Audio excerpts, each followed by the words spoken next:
A blessed morning to all.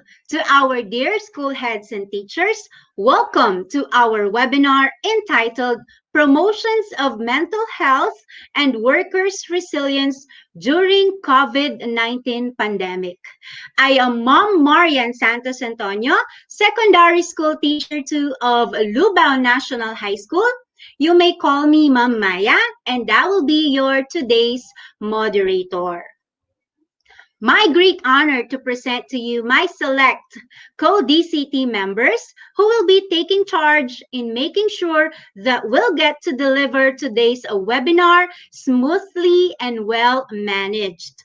For our tech moderators, we have two equally handsome and multi-skilled young master teachers. We have Sir Johnny S. Viray, Master Teacher 1 of Masantol High School, our tech moderator. He will be in charge in presenting the slide decks and video presentations for today. We also have Sir Jeffrey G. De La Cruz, Master Teacher 1 of Eastern Porac National High School, and is one of our awarded outstanding teachers in the division of Pampanga, who will be serving to us as our StreamYard Director. Hello po mga nagugwapuhang mga sirs. On backstage, we have the gorgeous Ma'am Angela Lou R. Perez, Teacher 2 of San Roque de U High School, our chatbacks moderator. So she will be attending to your queries po, no, to give you answers, and it will or she will forward your concerns to the right person and will post it to our live chat or comment box. And to complete the team in charge for today, we have the similarly gorgeous Ma'am Ana Riza M. Castro, Master Teacher 2 of San Carlos, San Luis National High School, our note taker. So Ma'am Anna will be the one to prepare our minutes of the meeting and will also be taking notes of all your concerns and the proceedings of our session. So there we have our team in charge for today. Thank you so much, team.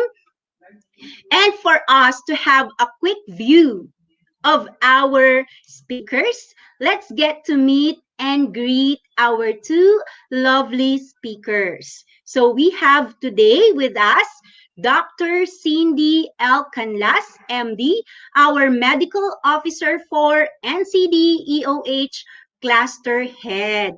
Hello po, ma'am. We hope to see your beautiful face, ma'am. Hello, good morning.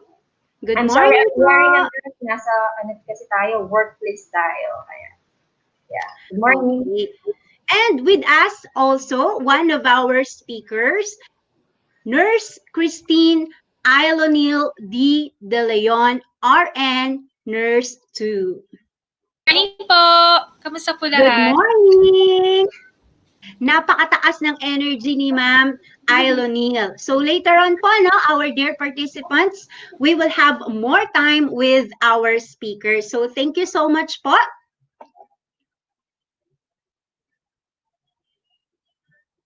And to formally start our webinar, may we request everyone to please stand to give for a moment of silence and gratitude as we will be led with an opening prayer, which to be followed simultaneously by the singing of our national anthem.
Alright, so I guess po, no, since nagkakaroon po tayo ng medyo very, very slight, no, technical problems.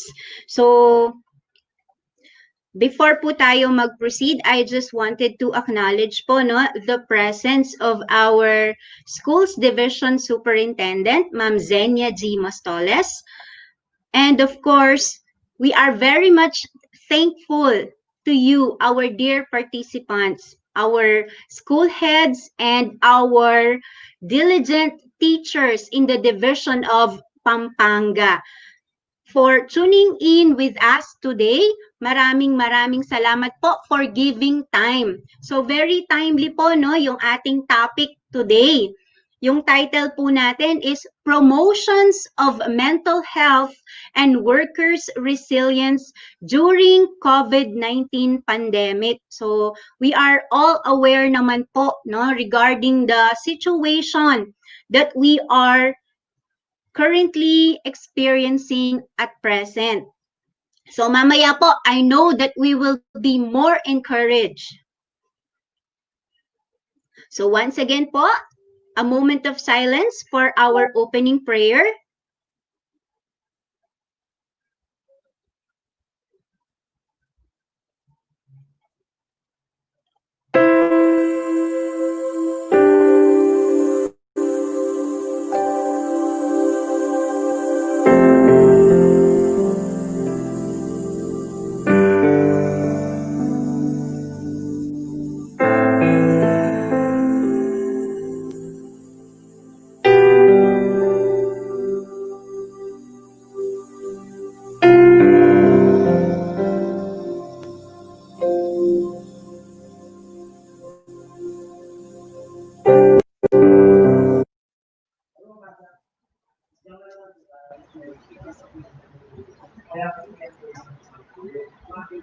Ayan, I guess po, no, talagang nagkakaroon ng technical problem on the end of our tech presenter, Doc Alden Richard.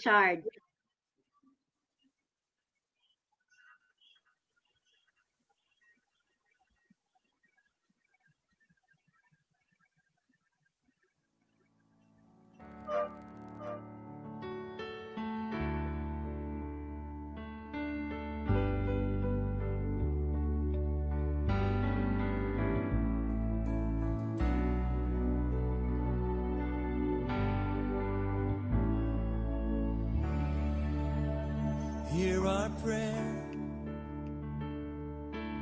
We are your children, and we've gathered here today.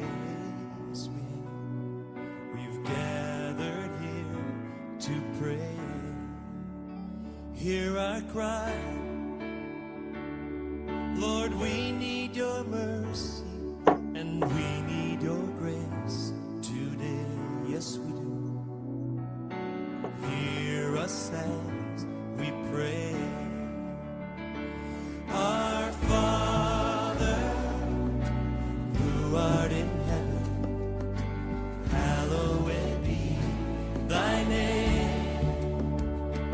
Our Father, hear us from heaven. Forgive our sins, we pray. Hear our song as it rises to heaven. May your glory fill the earth as the waters cover the sea. See our hearts and remove anything that is standing in the way of coming to you today.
Mga kababayan, ang pambansang awit ng Pilipinas.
We can now be seated po. Maraming salamat. Isang magandang babae at lalaki po ang bawat isa. Tama po ba? So, pwede po kayong mag-comment ng agree, no, sa atin pong comment box. Again, our dear participants, welcome to our webinar entitled Promotions of Mental Health and Workers' Resilience During COVID-19 Pandemic. I believe po, no, we are all very excited for today. From the title of our webinar, surely that we will get to be more empowered during and after our webinar amidst this pandemic. So for the objectives of our webinar, first, to understand the impact of mental health on employee during the COVID-19 pandemic. Second, comprehend the importance of support from the workplace.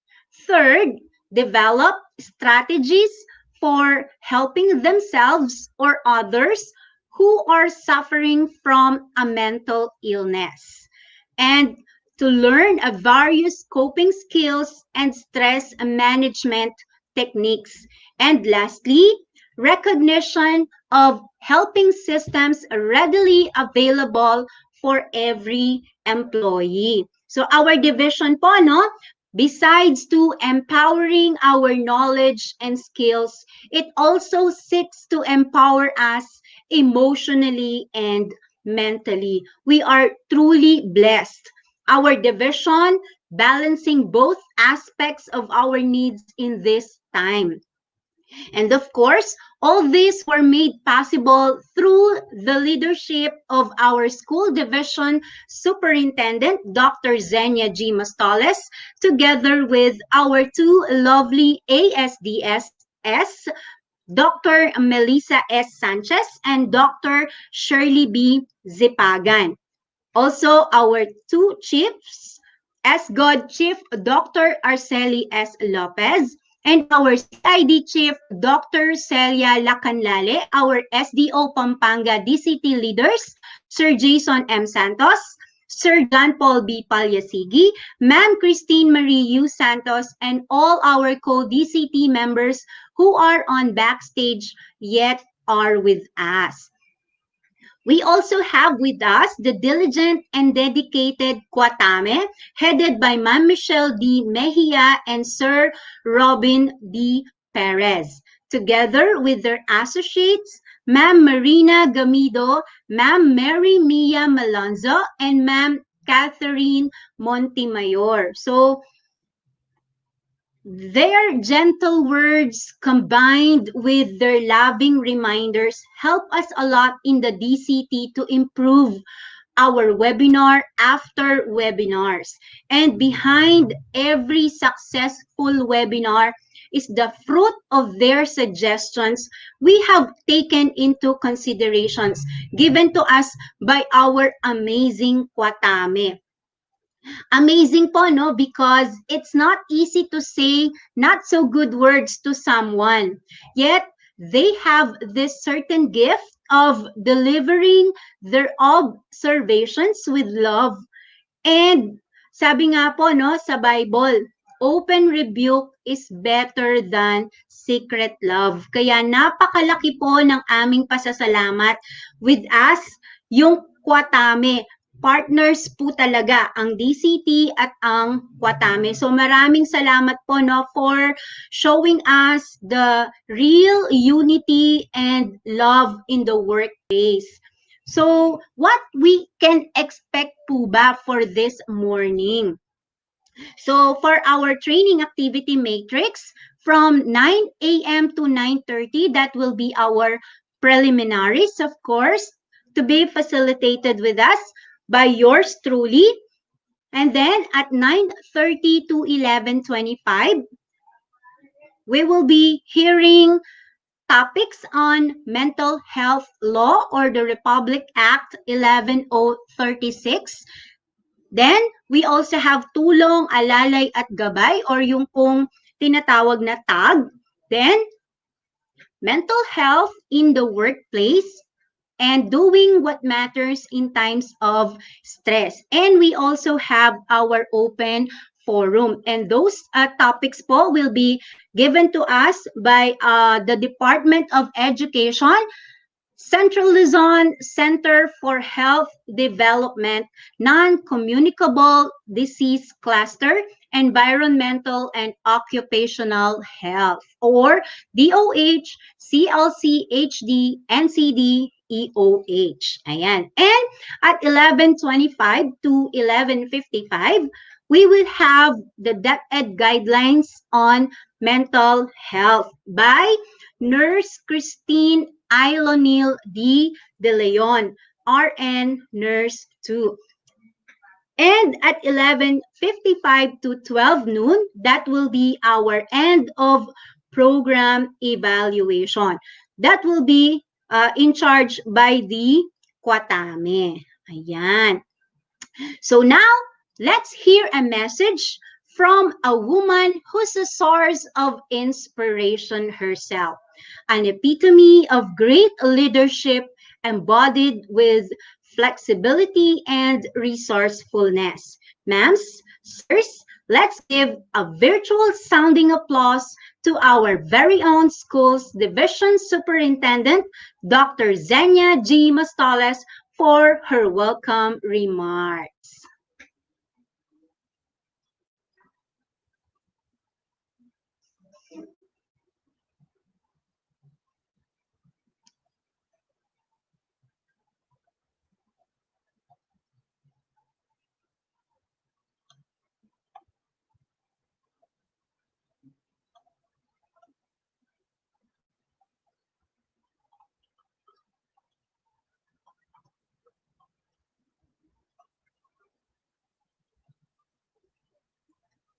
Ayan, so medyo talaga pong nagiging challenge po natin no sa araw na ito yung sitwasyon ng atin pong internet connection. Kasi alam naman po natin, ganyan po talaga nagkakaroon po ng mga difficulty sa connection because of the weather. Probably po no sa inyo hindi umuulan ngayon or baka maganda po yung panahon but we might not know along or dun po sa ibang area po natin meron pong mga ulan-ulan at because po palagi yung ulan nagko-cause po talaga yan ng net connection. So I think po mamaya po no we will get to hear the message of ayan, I think nandyan na po si ma'am. Again po, let's all welcome our school's division superintendent.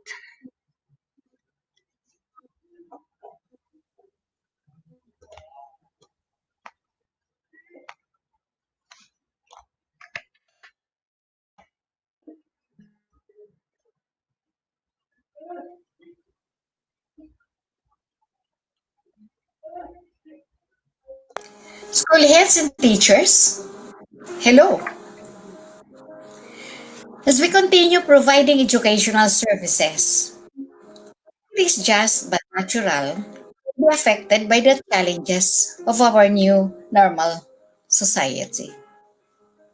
As the COVID-19 pandemic complicates our lives due to quarantine requirements, we are also experiencing different levels of stress and anxiety, depression, and many other insecurities.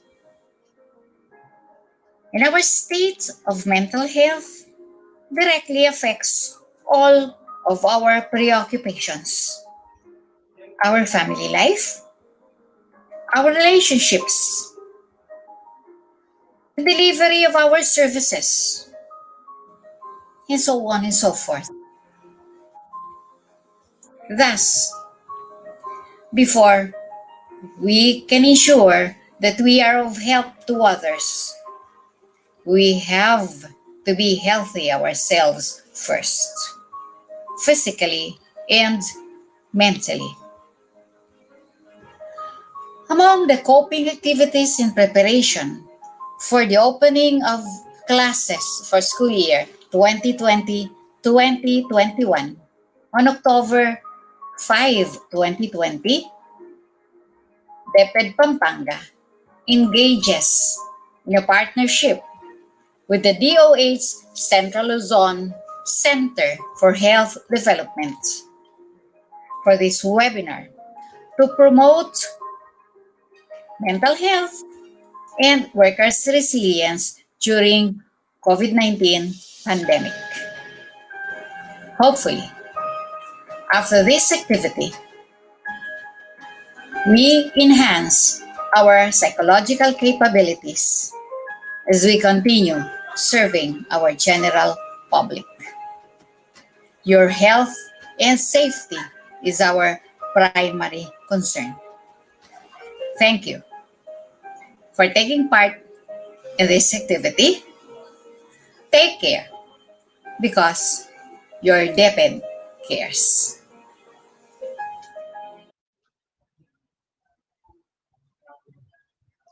Thank you so much po, Ma'am Zen. We're indeed blessed to have you po. So we're greatly inspired by your message, ma'am.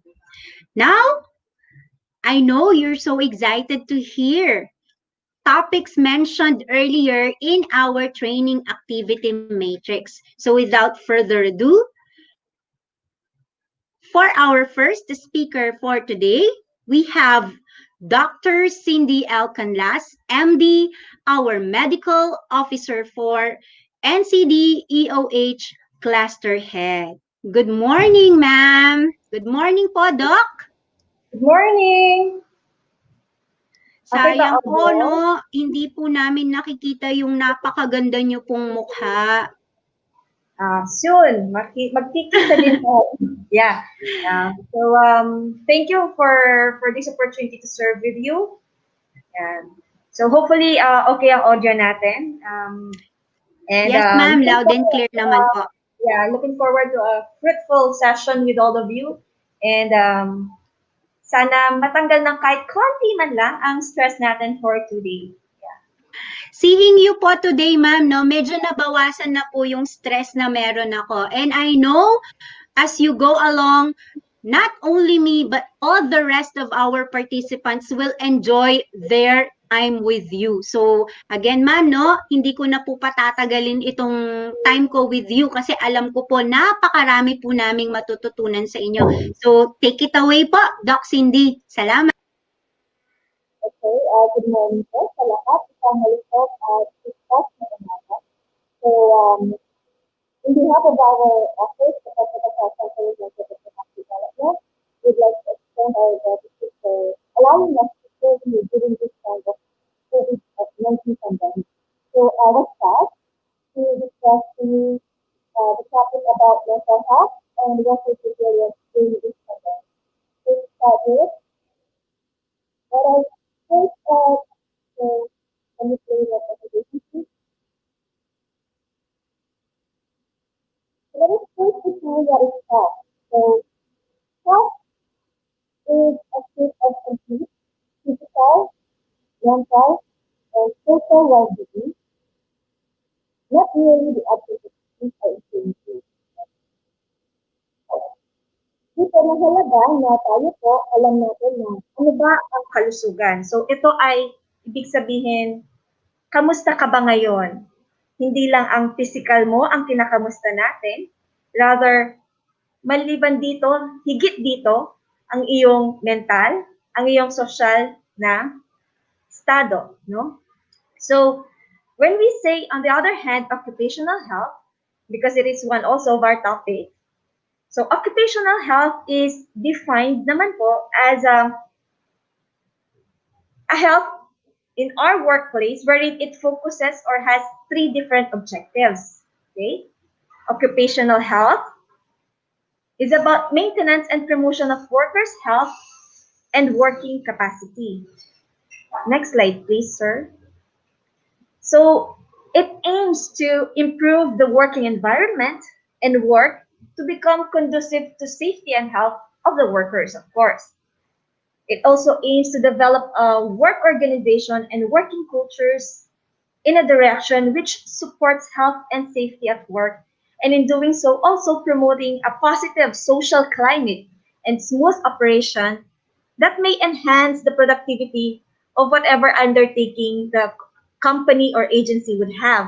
So, isa pong mapagpalang mensahe kanina na you have such a supporting work organization, and it makes the working environment, the working culture, a really positive social climate, and rather ito po ay nagbibigay sa atin ng more inspiration and encouragement for us to be the best that we can be and to maximize our potential. So next slide, please. In occupational health, we also talk about occupational well-being. So occupational well-being is defined as it is the well-being wherein we have a safe, a healthy, a productive work performed by skilled employees and work communities in a well-managed organization. It means that if we have occupational well-being, the employees and work communities consider their work meaningful and rewarding and feel that the work they do supports their control over life. In short, sa atin po, paggising sa umaga, dahil Lunes or dahil may trabaho, tayo po ay excited, no? So that is one proof that our occupational well-being is being taken care of sa ating workplace. However, next slide, please. The reality is that work has other faces. Next slide, please. Okay. Work sometimes hurts. Work can make you sick. And sometimes work can be life or death. So in our current situation right now, next slide, please. In the policy brief by the United Nations on COVID-19 and the need for action on mental health, next slide, please. Although COVID-19 crisis is, at first, it was a physical health crisis, no? Nakita natin ito ay isang issue tungkol sa ating physical na kalusugan. But then it was observed that it has seeds of major mental health crisis as well, no? Previous slide, please, sir. That if action is not taken, ang functioning ng ating society will be, will be affected severely, no? So good mental health is critical to the functioning of our society at the best of times. So we can observe now sa ating community what is happening, and ang malungkot nga lang po doon, dahil mga Pilipino, sanay tayo na okay lang yan, kaya pa. Pero ano na nga ba? Kamusta ka nga ba, Pilipino? Kamusta ka nga ba, Pilipinas? So as we proceed and as we go on serving our countrymen, our constituents, our students, and as we work sa ating mga workplaces, we need to be aware, ano nga ba, kamusta ka nga ba, kamusta ba ako? Because we need to remember that we cannot give what we don't have. So next slide, please. Let me share to you a video. Umupo po tayo ng komportable at let us make time in watching the video.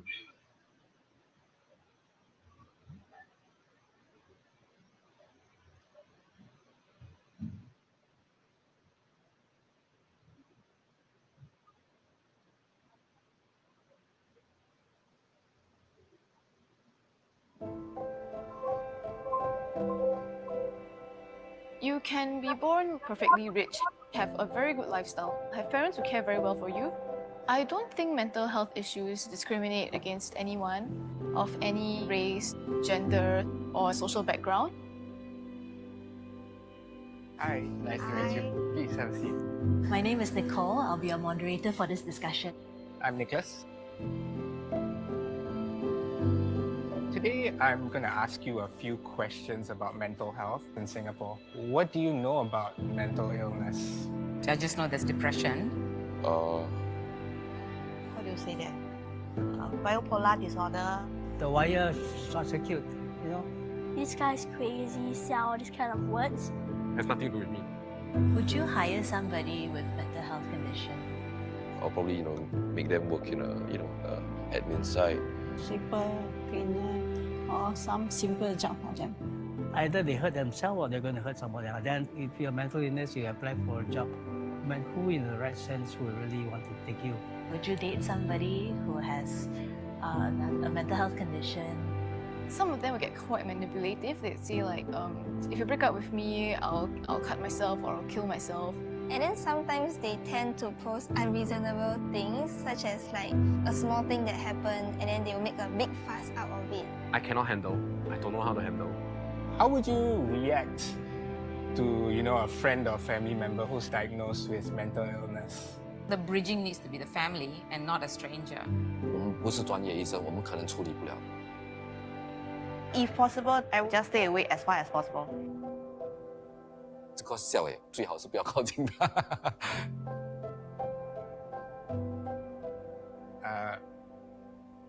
I didn't introduce myself fully.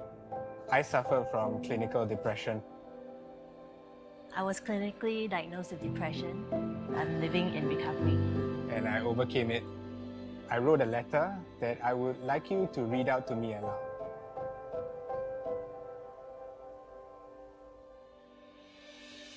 "12 years is a long time to live with a mental health condition. In the 12 years that I've been diagnosed with depression, This is what I've learned. I've learned that the greatest battles we fight are the ones with ourselves. I've learned that most conversation about employment end the moment I review my diagnosis. I've learned that shame is something society teaches you.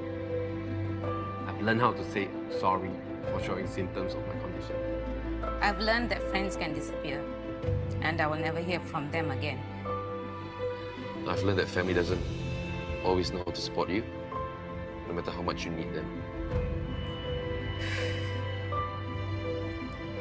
I've learned that hope is a little voice that whispers maybe.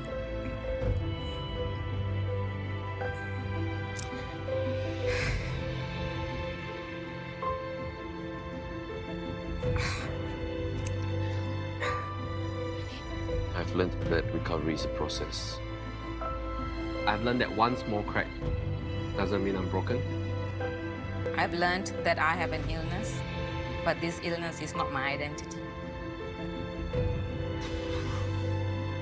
so sorry that you have to go through this. I'm so sorry.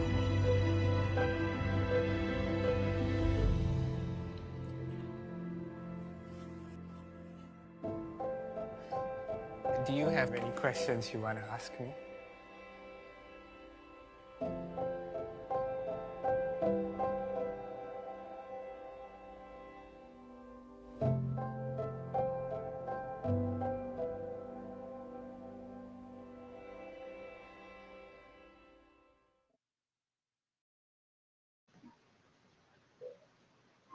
Okay, so in the video it was mentioned about what would you do if you would meet a person with a mental health illness.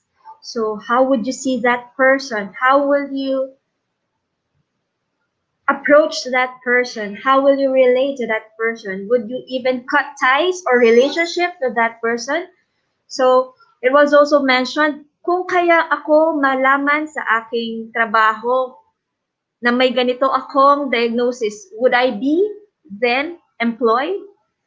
So with the provision of RA 11036, which is the Mental Health Act, in Section 26, it was mentioned that mental health promotion and policies in the workplace should be designed. We should have policies obtaining these goals, of which include the following. One is to raise awareness on mental health issues.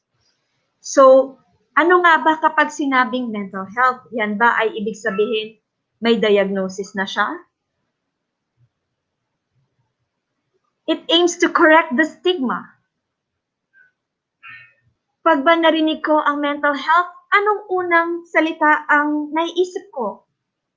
Madaming polls ang nagawa po at maaring kayo, meron din kayong mga stereotype na words that would come in your mind when you hear the words mental health. So some would say baliw, some would say depressed, some would say may toyo, some would say in crisis, others matas kenakbagan, ada po rin kapampangan, ngaliwa ating kato. So marami po in kapampangan, no?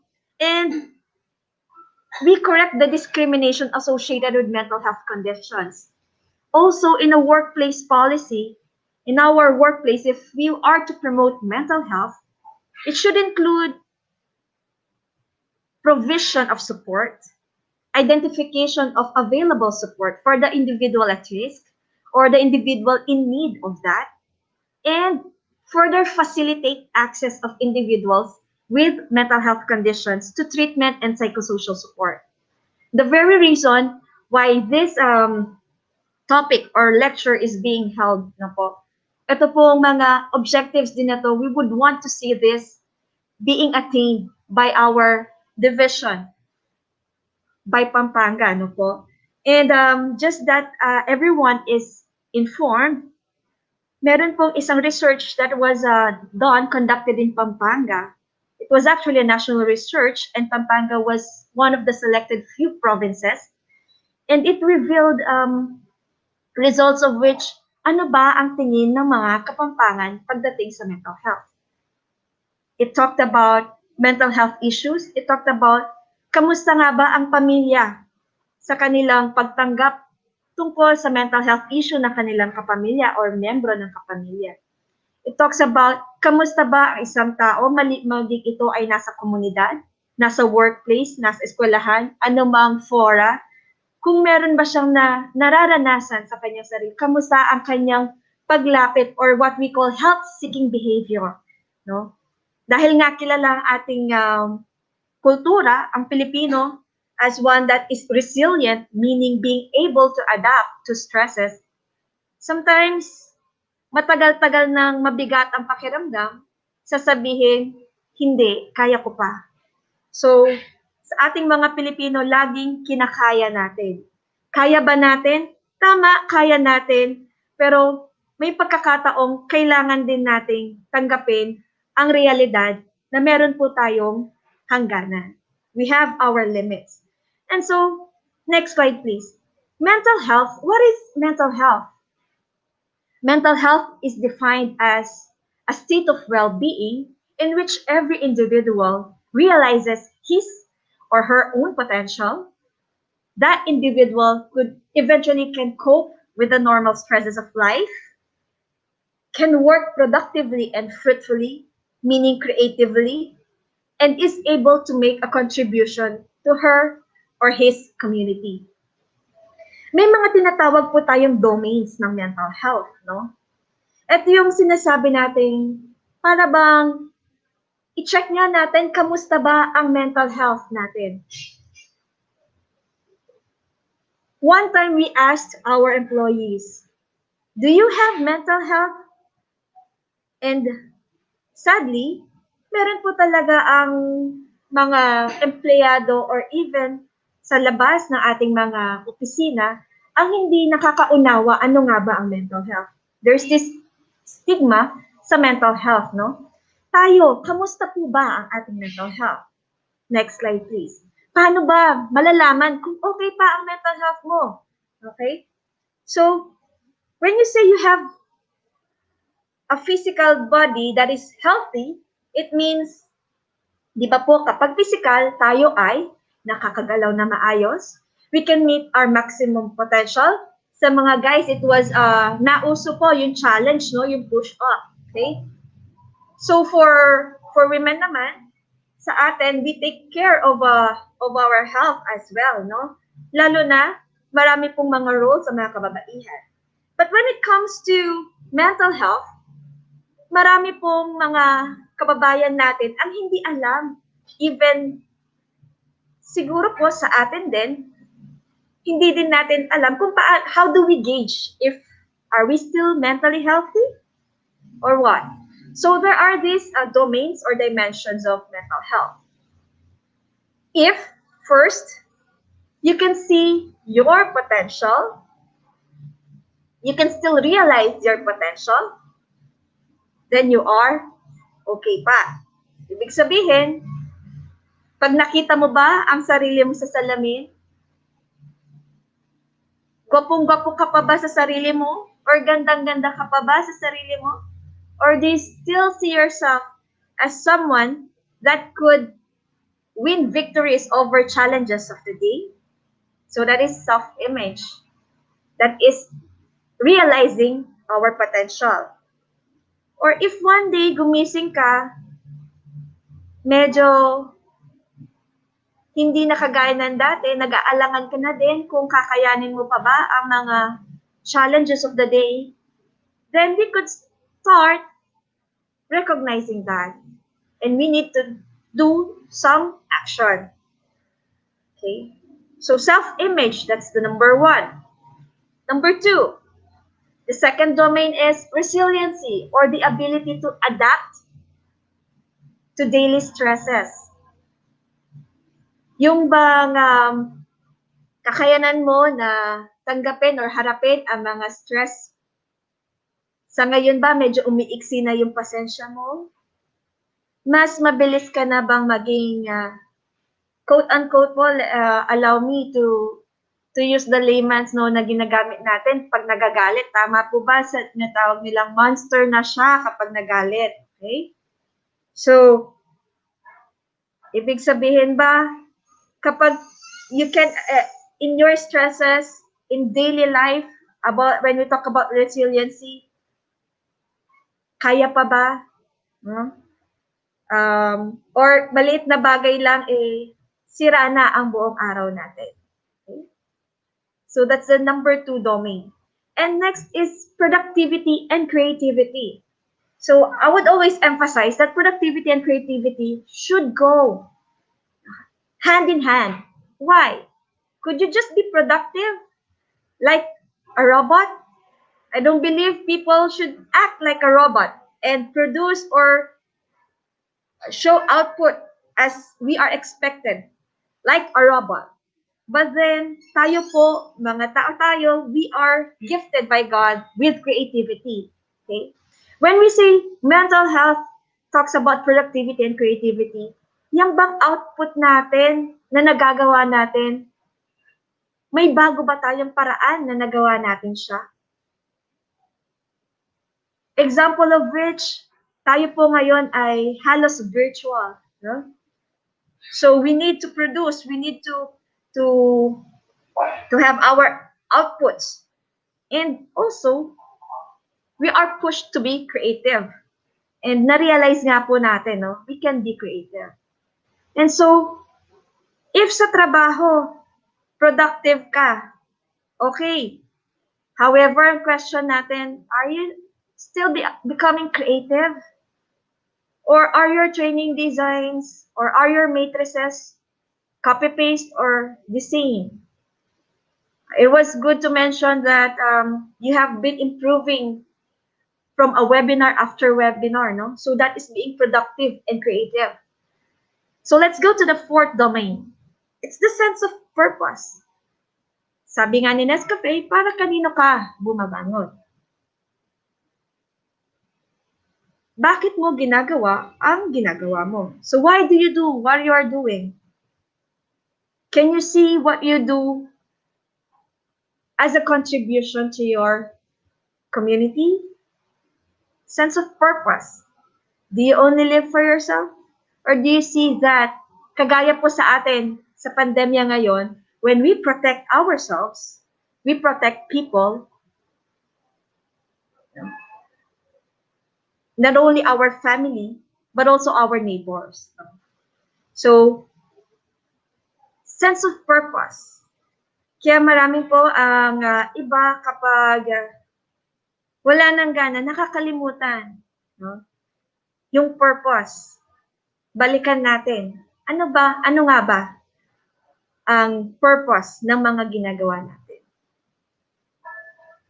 And so some concepts of mental health, next slide please. Mapapansin din po natin, ang mental health ay, it varies from culture to the other. It can include subjective well-being, quote-unquote, ng pagiging okay. Next slide, please. Sa ibang kultura, maaring okay yon, sa atin, hindi. Sa kultura natin, kasi nag-iiba nga po ang ibig sabihin ng kalinangan o kalusugang pangkaisipan. So, although meron tayong mga varied views on mental health from culture to culture, it is a general agreement that mental health is more than a lack of mental illness. At hindi lang po sa Pilipinas makikita natin ito, but even in other countries, no, nakita natin ang pangailangan ng investment or ng atensyon pagdating sa mental health. Let me define some terms, okay?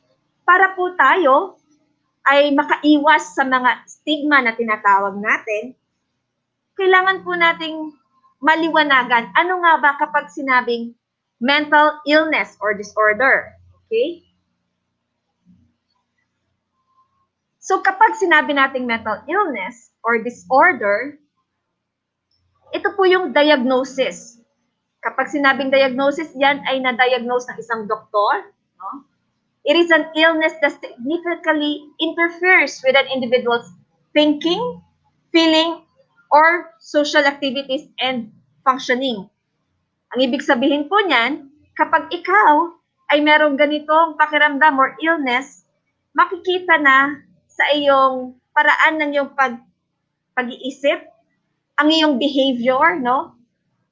Hindi ka na rin may changes dito at maaring hindi mo na magawa ang iyong functioning. Marami ang sabihin nating nakakalimot na gawin ang activities of daily living. Ano ba yung mga activities of daily living? Ito po yung paliligo, no? Hygiene, self-hygiene, or even yung ating mga functioning. Sa kagaya ng ating trabaho, kapag ikaw ay nakakaranas nito, hindi ka makapagtrabaho ng maayos, no? So, that is a mental illness or disorder. Also, it is important that we understand that there are different types of severity. Not necessarily that you have a mental illness or disorder, ay automatic na, ay hindi na siya pwede magtrabaho. Okay? Which is the reality, which is the fear of most of our patients. No? And hopefully, hindi iyon sa division ng Pampanga. Tama po? Okay. So, when you say mental illness or disorder, kadalasan kasi nakita lang natin yun ay depression, anxiety, or substance disorder. Yun po kasi madalas at nakita natin na ang government nagbigay ng attention dito, no? We were able to hear and even see media, no? Meron silang episodes about depression, anxiety, okay? about, of course, substance disorders. Yun nga po yung Tokhang, no? Ang isa sa mga program ni President Duterte. And even din sa mga, ito pong psychosis, ito yung usual, ang psychosis, it involves hallucination, no? Yung ating mga pasyente, meron silang kakaibang nape-perceive, no? It could be naririnig or nakikita, okay? Could be visual hallucination or auditory hallucination. Okay. Baka meron po kayong kilala. May kilala po ba kayo? Wala man kayong sinabing ganon, pero ganon ang narinig niya. May hallucination na ba siya? Auditory hallucination? No? So sometimes wala ka mang sinabi sa kanya, pero ang interpretasyon niya ay masama about doon sa sinabi mo. Okay? So beyond that, it could be another mental disorder or illness. Pero titignan din po natin yan sa mga next na mga slides. And also dementia. Ito po sa ating mga isang katanungan lang. Allow me to ask this to you. Normal ba sa isang tumatanda? Please answer sa chat box, no? If you could answer. Normal ba sa isang tumatanda ang nagiging makakalimutin din? Kasama ba ng pagtanda ang pagiging makakalimutin?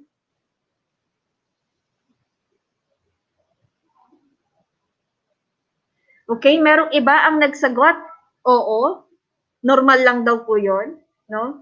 Normal lang na nakalimutan niya ang susi niya sa loob ng ref, no? Ilang beses po ba tayo napapaisip paglabas ng bahay, na ilak ba, natanggal ba sa plug ang mga appliances, no?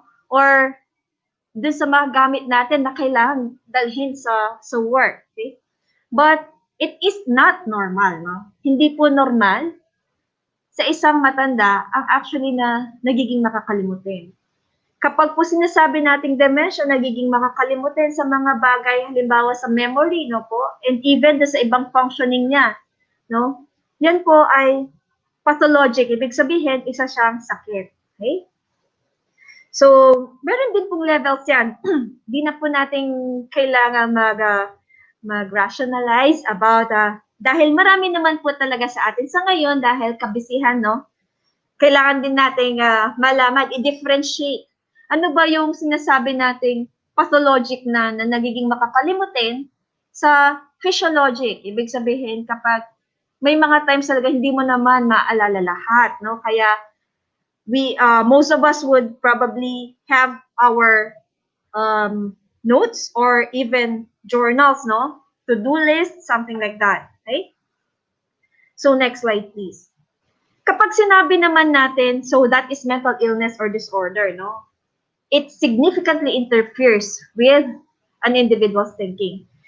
Kapag sinabi natin mental health problem naman, it also affects person's thinking, feeling, or social relationships, but not to the extent that significantly hampers functioning like that of the mental disorder. Ano ba bang ibig sabihin nito? Like, if tignan natin, no? Normal ba sa namatayan ang malungkot? Okay? So, we say yes because there is grieving, okay? But, if yung grieving niya, extended na siya, no? In such a way like 1 year na, at affected ang kanyang behavior, ang kanyang mga relationships, ayaw na rin niya makapagtrabaho, dati siya nagtatrabaho or nag-aaral, ayaw niya mag-aral. Okay? That becomes a mental disorder. But when it is transitionary or temporary, then it is mental health problem. Mahalaga po na ma-distinguish po natin itong dalawang ito. Dahil kapag hindi po natin naintindihan ang mental health problem at ang mental illness, kaya po marami tayong mga stereotype na label at hindi natin natatalo ang stigma pagdating sa mental health. So, mental health problem are complaints, sabi natin kanina, that are temporarily experienced and are less severe. Temporarily, stress lang po natin, shorter duration than mental disorders. Okay? But if hindi po natin ito ma-recognize, hindi po tayo makagawa ng mga action, interventions dito, they may develop into mental disorders. So, marapat lamang po na tayo po ay maingat, no, sa pagle-label po na ating mga nararamdaman, nakikita, no, observe, no, so that we cannot only help ourselves but help other people as well. Okay? So, madalas din kasi makita po natin sa mga next slides, no? Why do we need to, sabi nga, to care for others, no? So no man is an island. God created us as a social being. So we are made for each other. We cannot live alone, no? So ito po isa sa mga issues or topics na kailangan nating harapin ng sabay-sabay at sama-sama. Okay? So when it comes to mental health, we say there are protective factors. Pag sinabi natin protective factors, next slide please, ito yung mga makakatulong sa'yo pagdating sa mental health mo. Okay? Kapag meron ka nito, maaring ang iyong mental health ay mapangalagaan. Okay? So what are the protective factors? Just to mention, next slide please. So we have individual factors, family factors, school context, life events and situations, and community and cultural factors. So kapag sinabi natin individual factors, ito yung sa individual, ikaw bilang tao. No? Sinabi nila kapag ikaw ay may good self-control, kapag ikaw ay social competent, may maganda ka mga social skills, no? Coping style, positive ka or optimist ka, you have good moral beliefs and you adhere to your values, and you have positive regard for yourself. That is protective factor as an individual. Pagdating naman po sa pamilya, kapag ang pamilya mo ay supportive, no? Merong harmony, ito nakikita bakit small family size? Kasi nga po, yung attention, no, na-focus. Yun lang yung isa sa mga protective factors na nakita po sa mga studies natin. And like if you have a responsibility within the family, it's actually a protective factor. Why? Because it encourages you, okay? It reminds you your potential to be someone that could be dependent, that could be leaned on, okay? Pwede silang magdepende sa'yo at maasahan ka, you know? So, if your family also has strong family norms or morality, those account for protective factors. In school context, sa school po natin, sana we have this, lalo na sa ating mga students, no? If they have opportunities for some success or recognition, achievements, if the school actually is against violence, yan, lalo na sa bullying, no? It's actually protective factors. If the school promotes sense of belongingness, or there's a positive school climate, no? Yun po ay protective factors not only for students but also for teachers. Okay? And life events and situations. Ano ba yung mga protective factors? Such as economic security, okay? Availability of opportunities for us to grow, for professional growth or even in career. And also in our community and cultural factors such as sa ating komunidad po ba ay kamusta ang tingin nila pagdating sa mental health, no? So, ang mga kapitbahay niyo po ba, kilala niyo? Dati, uso pa po yung kapag nagluto ka ng ulam, you get a bowl, separate bowl, no? Ilipat ng paderyaan, bibigay sa kapitbahay, no? I don't know if that is still a practice, lalo na sa ating mga Kapampangan, showcase po kasi natin ang ating talent, no? When it comes to cuisine, Kapampangan cuisine. I don't know if that is still being observed sa ating mga communities ngayon, but dahil siguro sa pandemya, no?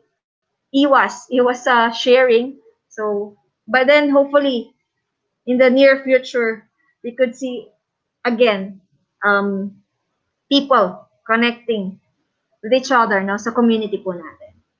Nonetheless, if these are the protective factors, we can also note some factors potentially damaging. Ano ba yung mga dapat nating iwasan naman? Okay? So, individual factors such as kung halimbawang yan ay may kabaliktaran ng good social skills, of course, poor social skills. Next slide, please. Low self-esteem, okay? Impulsivity, no? Mga potentially damaging po yan. And of course, kapag dysfunctional ang ating family, no? Yan ay, and even it was noted here that in a family, young family, no? Lalo na din sa mga teenage pregnancy, so mga teenage mothers, no? Nakikita yon ng medyo potentially damaging siya if of course not given proper intervention, okay? If merong violence sa family, okay, or disharmony. So sa school context naman, if there's bullying, no, that's potentially damaging on our mental health. And for life events such as our pandemic right now, okay? Community and cultural factors such as, of course, sa ating komunidad, marami na ba sa community po ninyo marami ba dyan ang natokhang? Okay? So, those are just example of what has happened sa atin po. And those factors are potentially damaging, no? So, just some facts about mental health. Ito siguro relevant din po sa atin as teachers, no? So, next slide, please. 1 in 6 people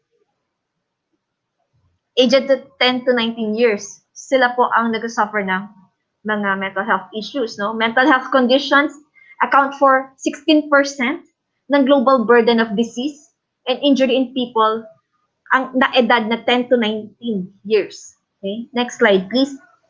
Half of mental health conditions, next slide, please. Ito po, no sir, about the facts. Previous slide, please. Ito po, important po siya. The age is very crucial. 14 years old. Globally po, nakikita natin that half, 50% of mental health conditions start at the age of 14. Okay? Kadalasan po, ang mga kasong ito, these cases are undetected and untreated. So, crucial po ba ang ating role in handling the 14 years old na mga teenagers po natin? Yes, because 50% of mental health conditions start by that age. So, for us as doctors, kung makita namin ng pasyente ng 24 na siya, okay, napansin hindi na siya okay sa kanyang workplace, kaya nag-seek ng consult. So, then the prognosis and the management, mas mahirap po siya noon. Because for us po, we need to start early, to detect them early, to manage them early. Para po ma-reach pa rin natin ang maximum potential niya. So, globally, depression pa din ang leading cause ng illness and disability among adolescents. Why is it called disability? Because when they experience and when they are diagnosed with depression, they fail to function, they fail to do what they are expected, no? Yung pong pagka-function nila, wala na. Leading causes of illness, why? Because from depression comes, marami po dyan ng bulimic na, marami dyan ang nagtatry din ng mga drugs or substances, no, sa ating mga adolescents. So, it is crucial for us to know this data. Okay? And highlighting on this, since depression is one of the risk factors of suicide, suicide is the third leading cause of death in 15 to 19-year-olds. However, during this pandemic, our situation in Region 3 depicts another picture. It is only not in the 50 to 19, no? Nakita din po natin across ages. Although it was silent because sa ating kultura, aminin man natin hindi, isa sa mga tabu na ayaw pang pag-usapan. Hindi pa gaanong pinag-uusapan. Dahil isa doon, marami pong mga bagay yang masabi natin hindi handa ang pamilya, ang komunidad, no? Pagdating po dito. And of course, the consequence of not addressing adolescent mental health conditions extend to adulthood, impairing both physical and mental health and limiting opportunities to lead fulfilling lives as adults. Ito maaaring tignan po ninyo para sa inyong mga estudyante, but you can also apply this as parents of adolescents. Maaring meron po sa atin ang may anak na ganito po ang edad. Maaring meron po sa atin ang may, sabihin natin pamangkin, kamag-anak na ganito ang edad. No? So, it goes beyond dun po sa ating workplace. Okay? We can apply this one. So, allow me po to introduce to you or even just give you a brief background of what is the government doing. Because we have Mental Health Act, ang ibig sabihin po kasi kapag tayo ay may batas sa mga programang ito, ang mga programa ito ay nabibigyan hindi lamang na attention, kundi mga kinakailangang budget, no? Parang sa education lang po, we push for higher budget, no? Wag nila i-cut yung budget natin sa education. Same with our program sa health. So, next slide, please. We have what we call National Mental Health Program under the Department of Health. So, in our program, in National Mental Health Program, we say that, next slide please, there is no health without mental health.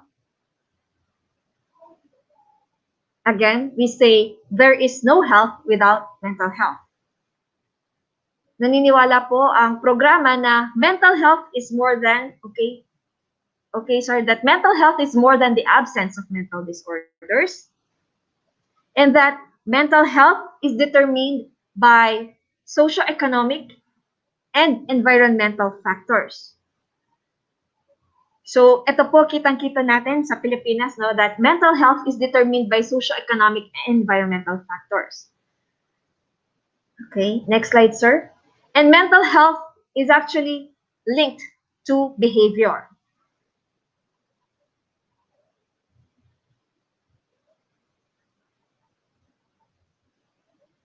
Okay. Okay. Next slide, sir. So, sa Pilipinas po ba, nasan tayo pagdating sa mental health?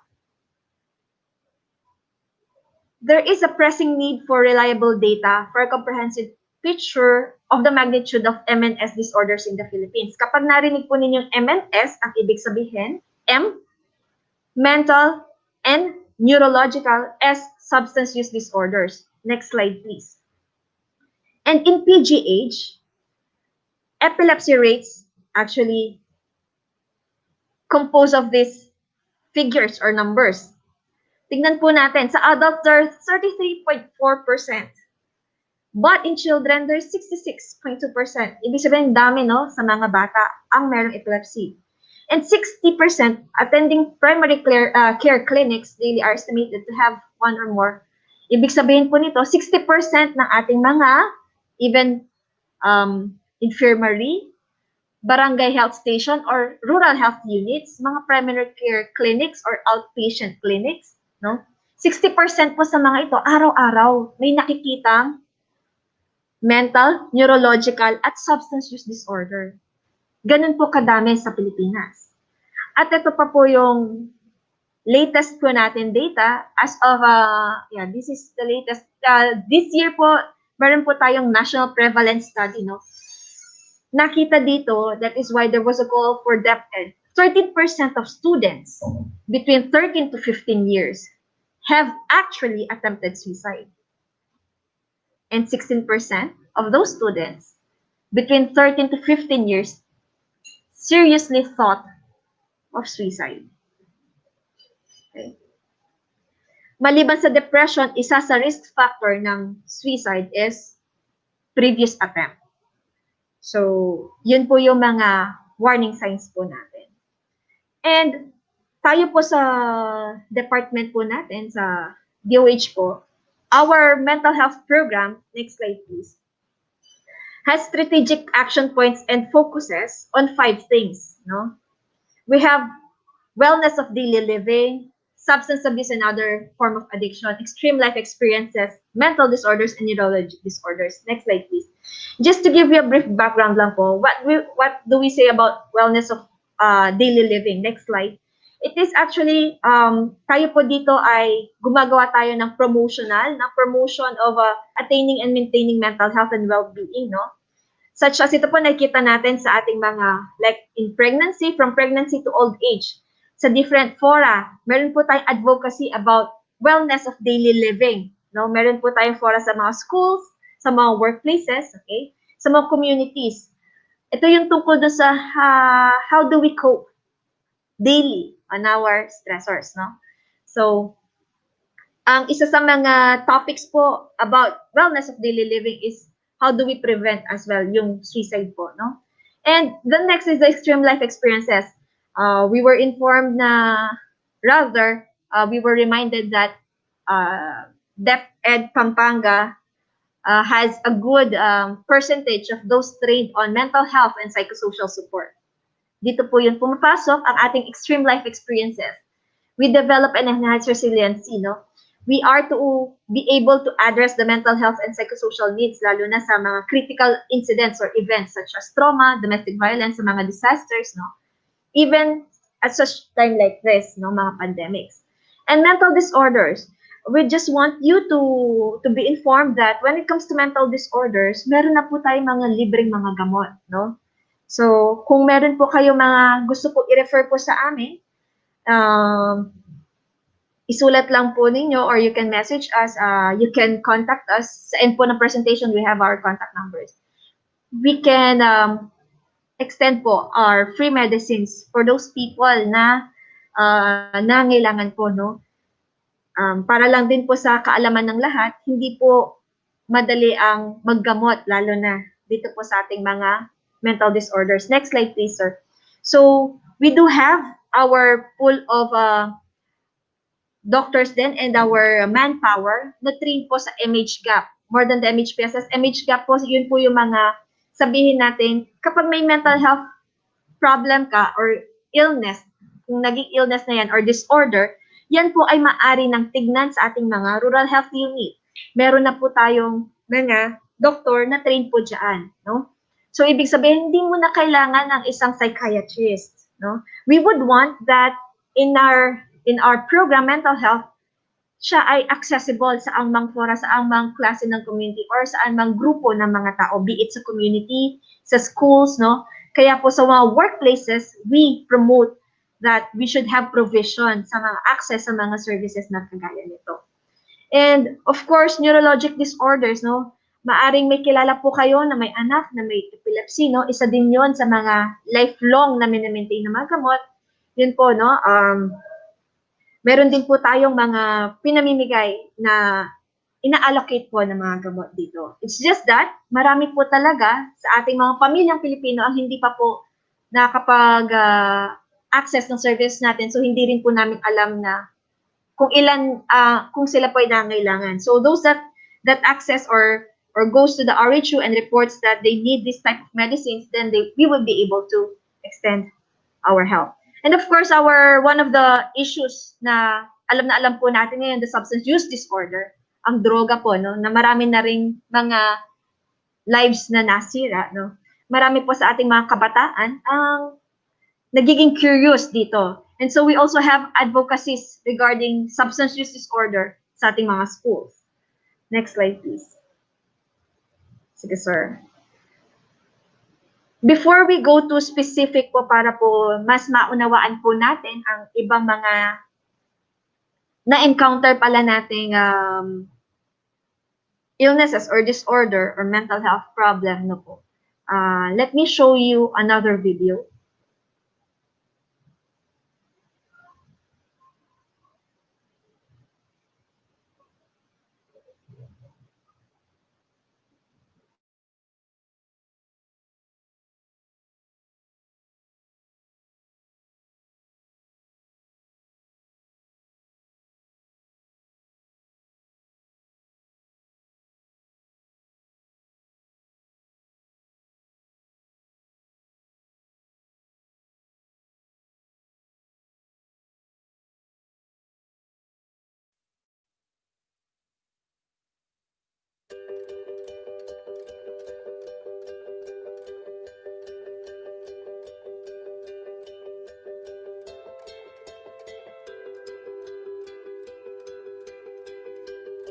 happiness hit her like a train on a track.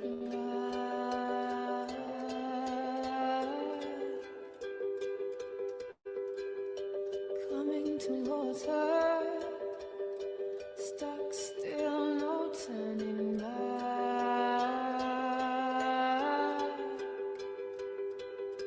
She hid around corners and she hid under beds. She killed it with kisses and from it she fled. With every bubble she sank with a drink and washed it away down the kitchen sink. The dog days are over, the dog days are done. The horses are coming, so you better run. Run fast for your mother, run fast for your father, run for your children, for your sisters and brothers. Leave all your love and your longing behind. You can't carry it with you if you want to survive. The dog days are over, the dog days are done.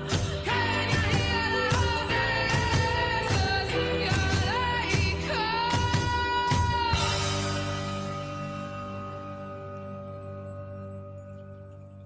And I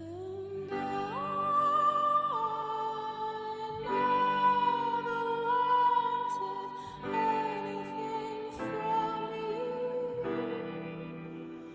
except everything you had and what was left after that too. Happiness, I hit her like a bullet in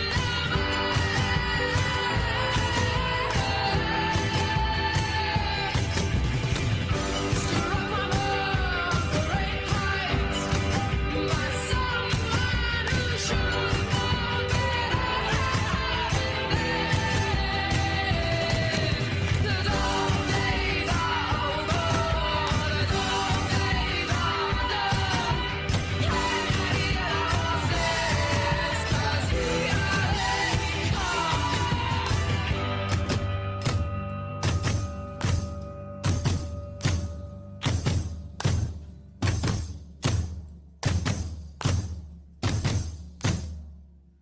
run fast for your mother, run fast for your father, run for your children, for your sisters and brothers. Leave all your love and your longing behind. You can't carry it with you if you want to survive. The dog days are over, the dog days are done.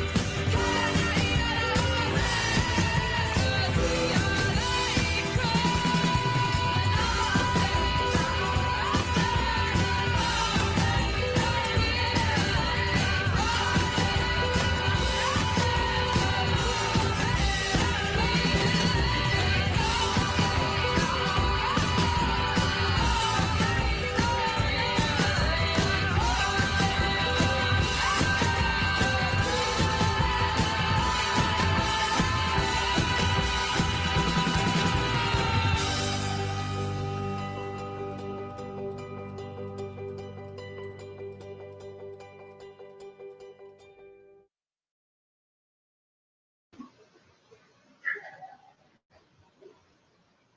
Thank you, sir, for the video. Yeah.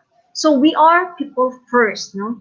So hopefully by this part of the lecture, medyo natatanggal na po ang ating, nababawasan ng ating stigma when it comes to understanding mental health, no? So ang mga next slides po natin, they are actually, ito pong mga slides came from tag TAG, tulong, alalay, at gabay, no? Since most of you have been trained on MHPSS or mental health and psychosocial support, ito po yung maaari nating i-analogize sa PFA or psychological first aid, no? So when it comes to tag or tulong, alalay, gabay, titignan po natin kung sino ang ating mga kailangan tulungan, So kagaya po sa PFA, we'll look, listen, and link. But before we do that, of course, kailangan po tayo ay capacitated ng mga impormasyon para po tayo ay nakabigay ng akmang tulong, no? Akmang paggabay sa ating mga, not only sa sarili po natin, not only sa ating pamilya, not only sa ating co-workers, but in our community as well. Okay? So, let's start. Bago po tayo mag-start sa first disorder, can I request everyone to stand up, please? Okay, tayo po muna ang lahat. Okay, yung pong ibang nabibigatan na po dyan, tayo po muna. Okay. Ayan, tumayo na sila. Okay.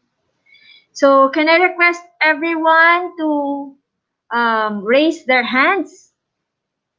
Abutin po ang kisame, ang ceiling. Please, dalawang kamay po. Ayan.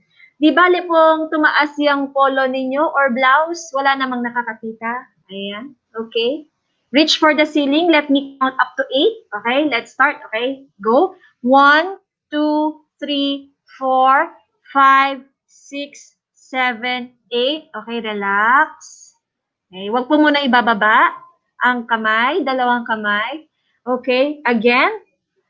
Count 1, 2, 3, 4, 5, 6, 7, 8. Okay, dahan-dahan pong ibaba. Okay, dahan-dahan ibaba. Shake, shake, shake. Okay. So, arms forward. Arms forward. Shake niyo po. Shake. Okay. Arms sideward. Okay. Shake. Okay. And then, tatlo po tayong hop. At sa pangatlo, isang buga ng hangin na ho, parang sa taekwondo lang, no? Are you ready? Okay, wait lang. Tignan po natin muna ang lugar nyo. Baka meron kayong talunan dyan. Tatlo lang naman. Doon sa pangatlo, sabay ang ha, buga ang hangin. Okay, ready? Okay, count of 3. Ready, set, fake, jump. 1, 2, 3, ha! Nakuhuli po yung ha nyo, no? Let's do it again. Okay, one more time. Ready? Set, okay. Hop. 1, 2, 3. 1, 2, 3. Hop. Okay. Isa na lang po. Pwede nyo po, kung meron kayong frustrations dyan or gustong sabihin, hindi nyo masabi, isabay nyo na lang sa hop. Okay? At the count of 3, let's start. 1, 2, 3. Jump, jump, jump, hop. Ayan, late talaga. Okay, may delay. Okay, thank you po. Thank you for doing our exercises. Tayo po ay nasa non-communicable diseases. Ang pag-upo ng higit sa 2 oras ay parang nanigarilyo na po kayo. So, I wouldn't want that to happen to you. Kaya kailangan natin may konting warm-up. Okay? So, please settle down. So, kung nakaupo na po ang lahat at komportable na sila, let's proceed. Okay? So let's start with the first condition, depression. Okay. Kailan ba sinasabing depression na?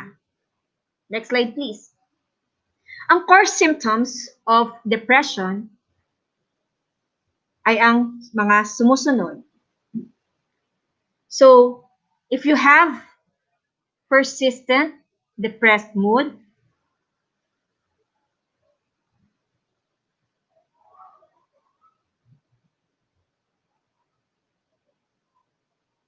okay, and the next core symptom is markedly diminished interest in or pleasure from activities. Okay. Importante po that we are well-versed when we say core symptoms. Core symptoms, itong dalawang ito nakikita. Okay? And meron din po siyang common presentation. Ano ba itong mga to? Maaring ito po ay nakita nyo sa sarili nyo o ibang tao. Next slide, please. So we have different presentations of depression.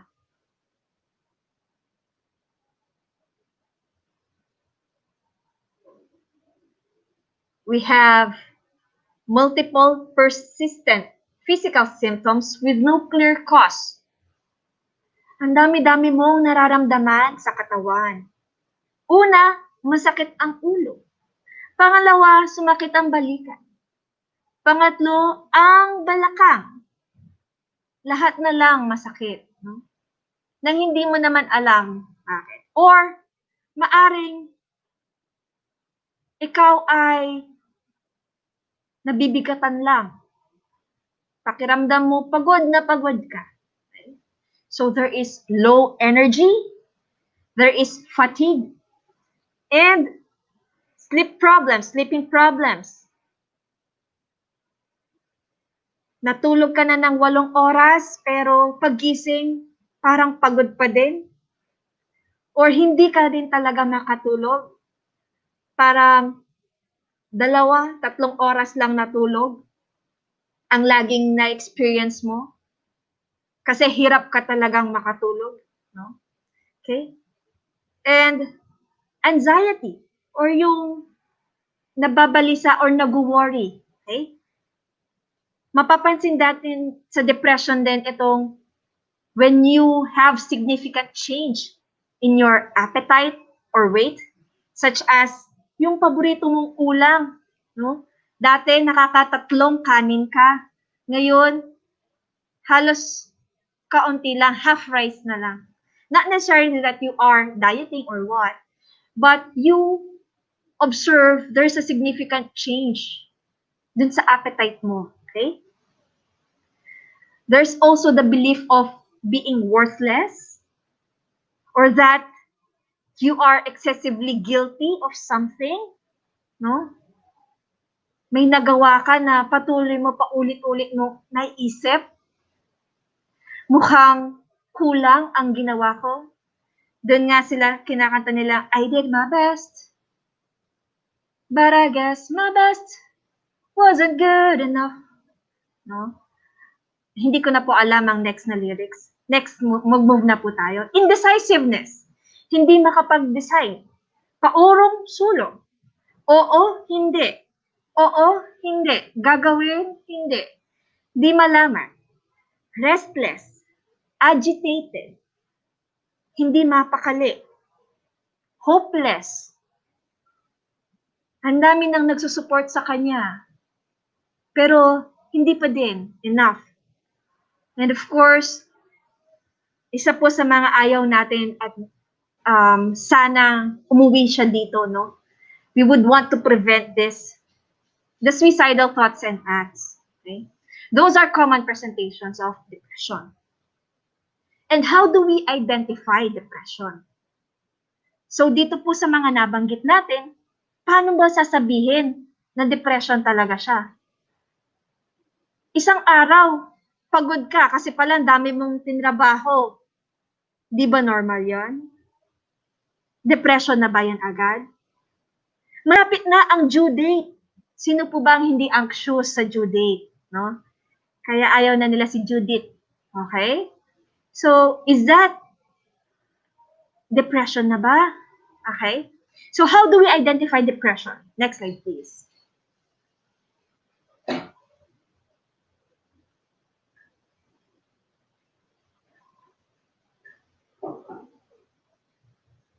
In identifying depression, it is crucial to know when you saw the symptoms or presentation. The onset is important. Okay?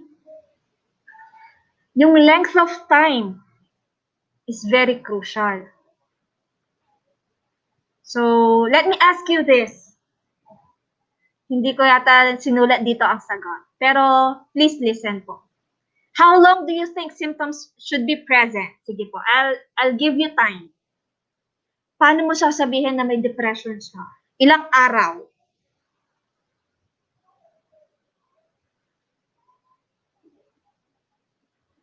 Ito, isa sa mga terms na madalas nating ginagamit. May nakita kang malungkot na tao, ngayon mo lang nakita, ay depressed siya. No? Narinig niyo na po ba yun? May narinig na po ba kayong nagsabi nun? Or, Kayo po ba mismo ay nasabi niyo yun? Baka sa sarili mo mismo, nabanggit mo, ay, depressed ako. Ngayon mo lang naramdaman yun. Okay? So, when do we say that it is depression?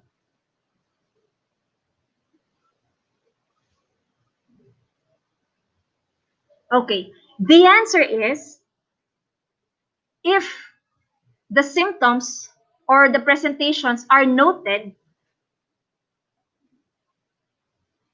for 14 days, 14, 1-4, or 2 weeks or more. So, ang dami na po ng 14, no? Kanina, 14 years old, 50% of our mental conditions start from this age. Ngayon, 14 days. Kapag 14 days mo nang nararanasan yun, yan ay maaring depression. Okay? Kasama po dito, yung nabanggit natin kanina, if may change sa iyong behavior, sa iyong social relationships, even in your functioning. So, after nating makita o malaman anong depression, ano ngayon ang pwede natin gawin? Ano nga ba ang ginagawa pagdating sa depression? Okay. Pwede po ninyong gamitin ang inyong kamay. Left or right, okay lang. So, meron po tayong para na-exercise siya. Stretch niyo po. May 5 tayong paraan or management na ginagawa pagdating sa depression. Okay?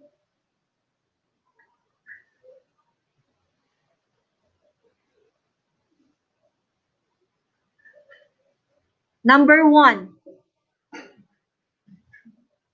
psychoeducation.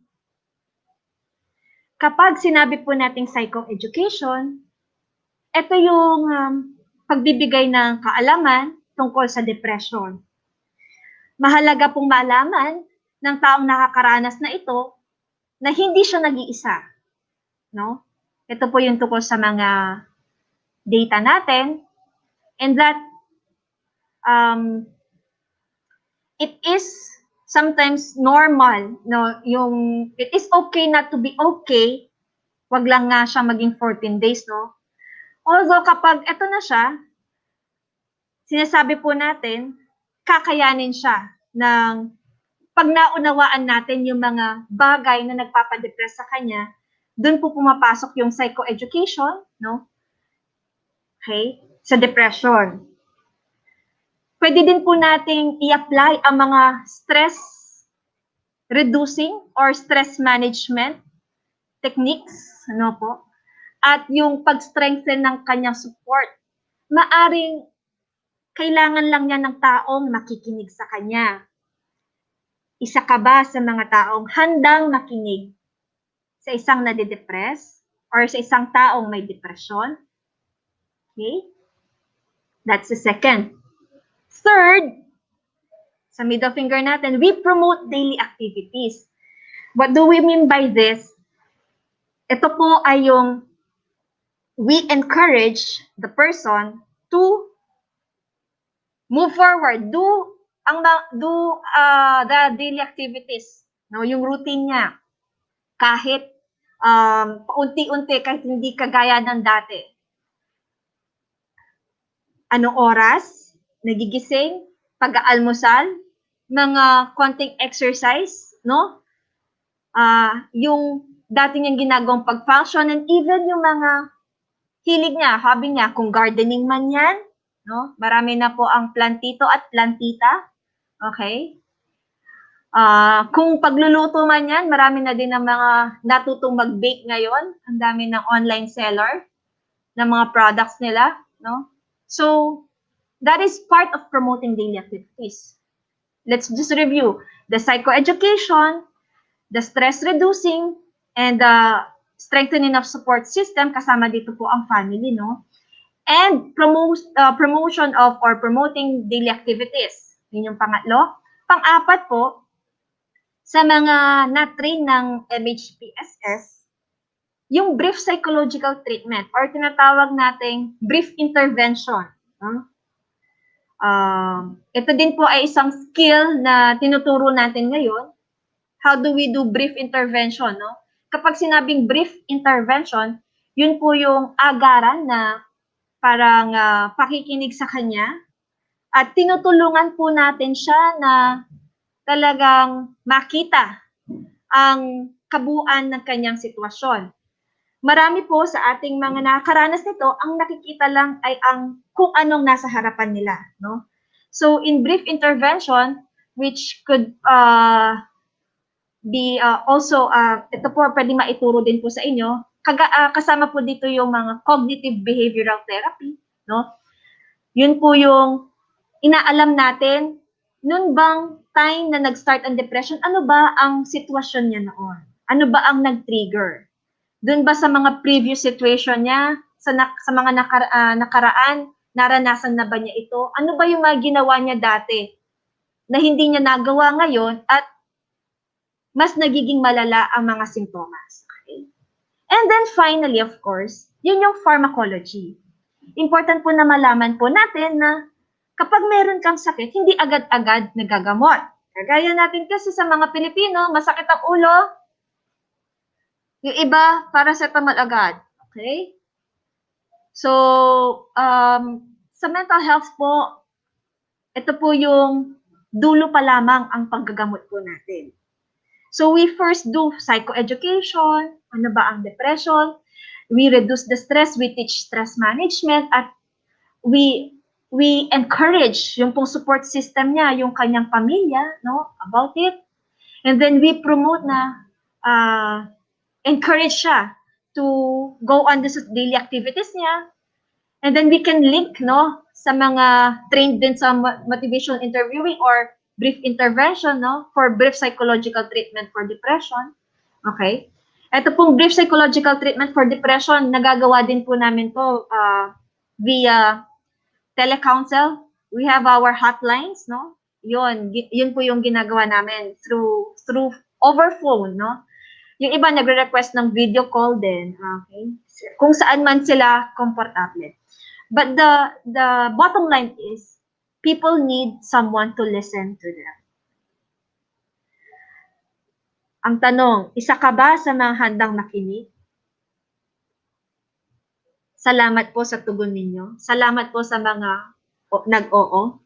Sana po dumami pa po tayo na handang makinig. And again, last pa lang po ang pharmacological na intervention or management sa kanila. Okay?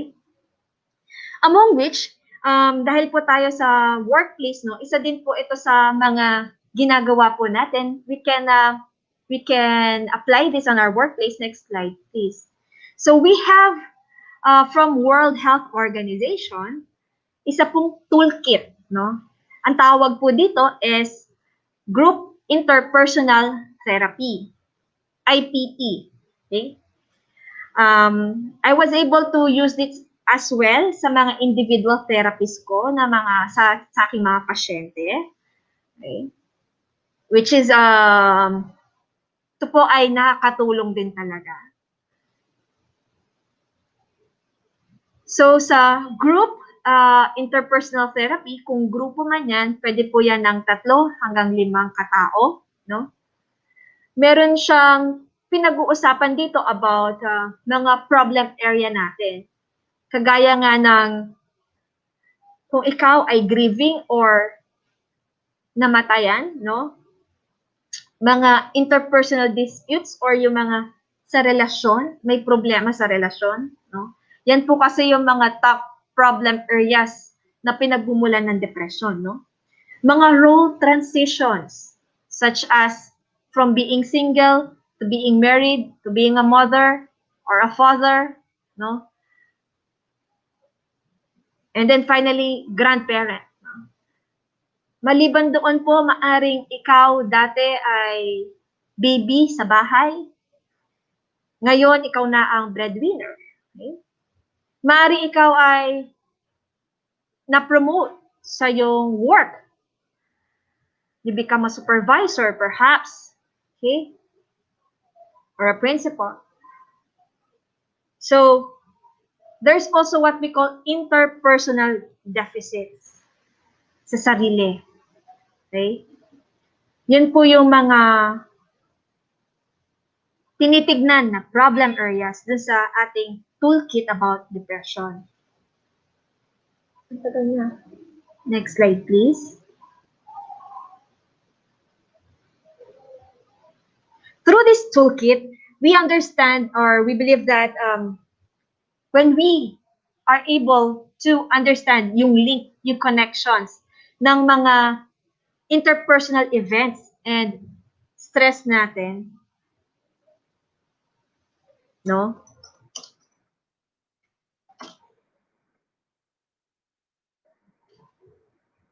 We will be able to help the person improve yung skill niya how to handle these events.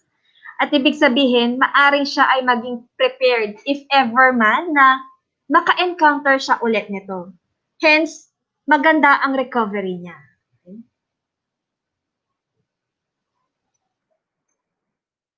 And then we also have another one.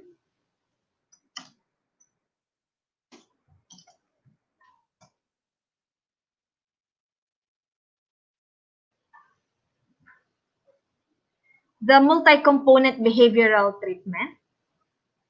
Ito yung tinatawag namin problem management plus. No? Ito tumutulong naman ito when it comes to others, mga problem-solving skills natin. Mga behavioral activation. So, and how to further strengthen social support.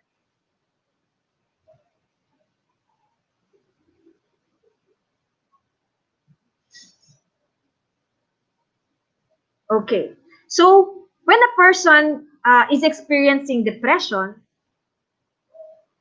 paano tayo tutulong, aalalay at gagabay? Sa tulong, kailangan po nating masagot ang mga sumusunod na katanungan.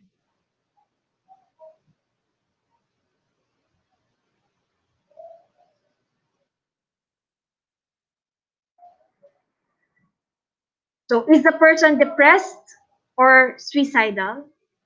Important po, 2 weeks na ba ito? Ito bang siya ba ay napapabayaan na ang kanyang functioning or yung impaired na ba ang ability niya to work or study or do self or hygiene, no? May nagiging problema na ba siya sa kanyang mga relationships? Okay? Kapag yan po ay mga nasagot niya po, kailangan po natin siyang i-link sa isang professional. No? Could be a medical doctor trained on MHGAC, a psychiatrist, or mental health professional. Okay? Pagdating po doon sa suicide or meron po siyang may nakita kayong posibilidad na saktan niya ang kanyang sarili, kailangan natin siyang dalhin sa emergency, no? Kasi we need to prevent that from happening. How do we assist? So, ganun po tayo tutulong. We link, no? We check kung yan ba ay more than 2 weeks. At more than 2 weeks na ba yan, we link them to the person na pwedeng magbigay po ng intervention. Okay? In assist, in alalay, paano po tayo umaalalay sa kanila? If the person is still functioning at work, no? Sabi nga natin, there are different level of severity ng depression. Kaya pa niya magtrabaho. Okay pa ang kanyang mga relasyon. Pwede po nating hingan ng tulong ang kanyang mga kaibigan or social support, lalo na po ang kanyang family. We encourage, no, to strengthen yung family support. Alamin kung aware po ba ang family about that. We start recommending din, kahit papano, even if hindi pa ganun ka-severe, na yung possibility of seeking help from a mental health professional, no? So, ito kailangang maaring tulungan mo siya, samahan mo siya, or you can link, no? Introduce natin siya doon sa taong pwedeng makatulong po. mental health professional. And dun sa gabay, so the person is functioning but has had a significant change in situation. What can we do? We can also guide them through, di ba po may 5 na tayo mga interventions. Maari siyang bigyan ng mga books or support groups, or patuloy pa po nating palakasin ang kanyang support system, lalo na sa family. And yung mga exercises. Later in this, at the latter part of this presentation, will somewhat teach you about stress-reducing techniques, okay? So, that is how we do tulong, alalay, and gabay in depression. So, if you have questions po, okay, please inote po ninyo, and then we could address them later. Next is self-harm, or if there is suicide. Okay. Just some figures and facts.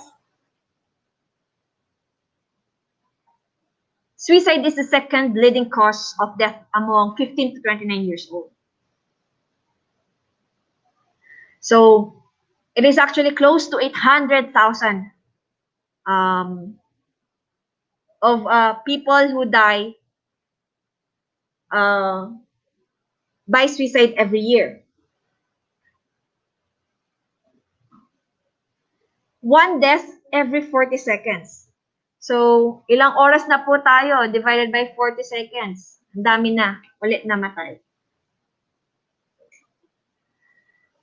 And sinasabi po natin dito, there are more deaths from suicide than from war or homicide together. Ganun po kadami ang suicide rate. Ganun kataas siya. And 78 of suicides would actually be observed in low and middle income countries. Madami ang umiinom ng pesticide, they hang, or even use firearms. These are the most common methods used globally. These are global figures. So, let us be clear about suicide. Isa din po kasi ito sa mga haphazardly na nagagamit na terms. No? When we say suicide,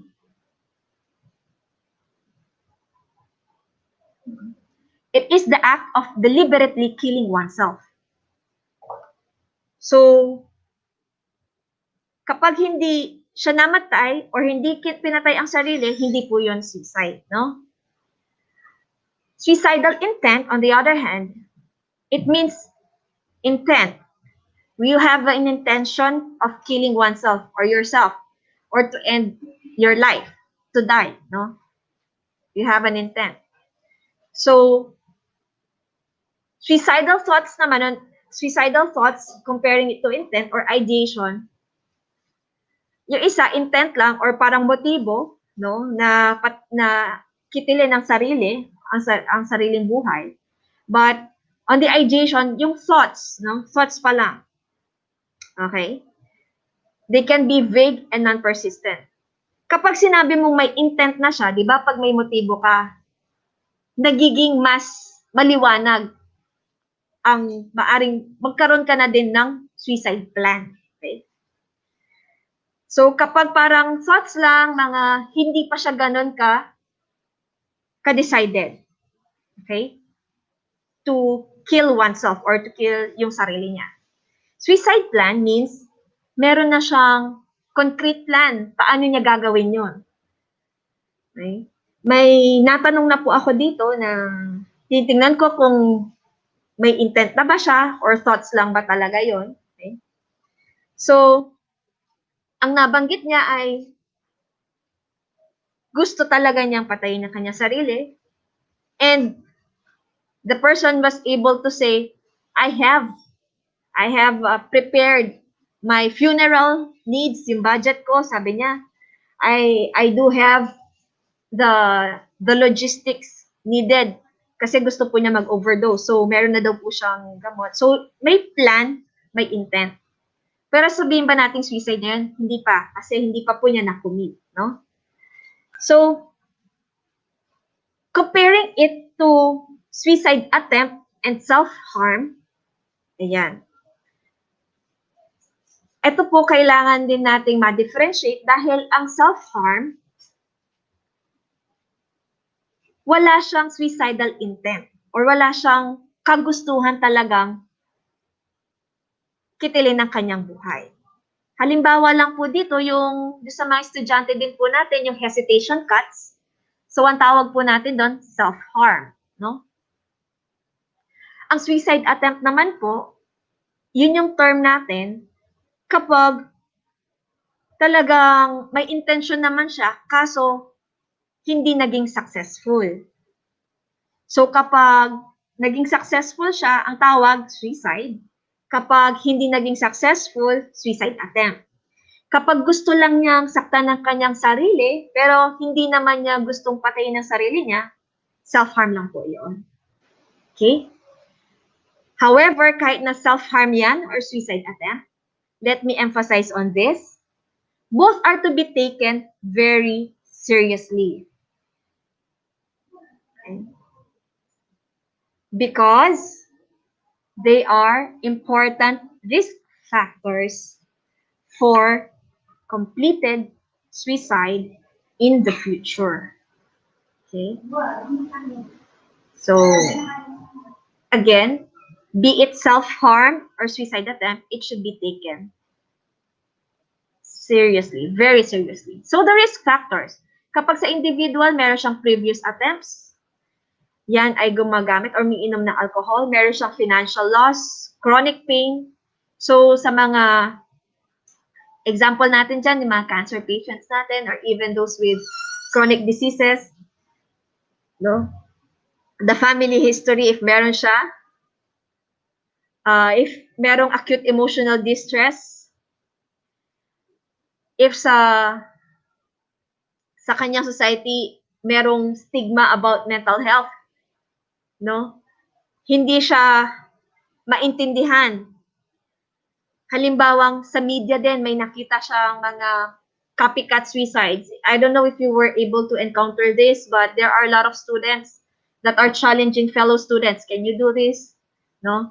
Although previously we have that Momo challenge, no, sa mga bata. Okay? It was very disturbing. Okay?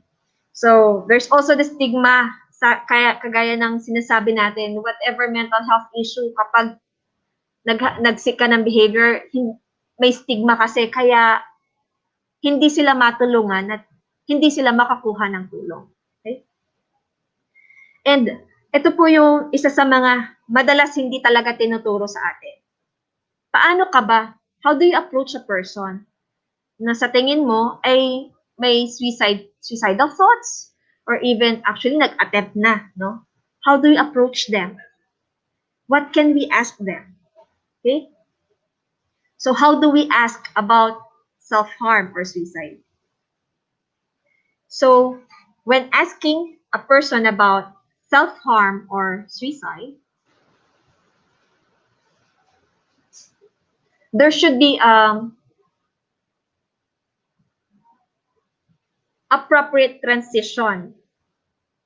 Ibig sabihin, kakamustahin mo muna siya.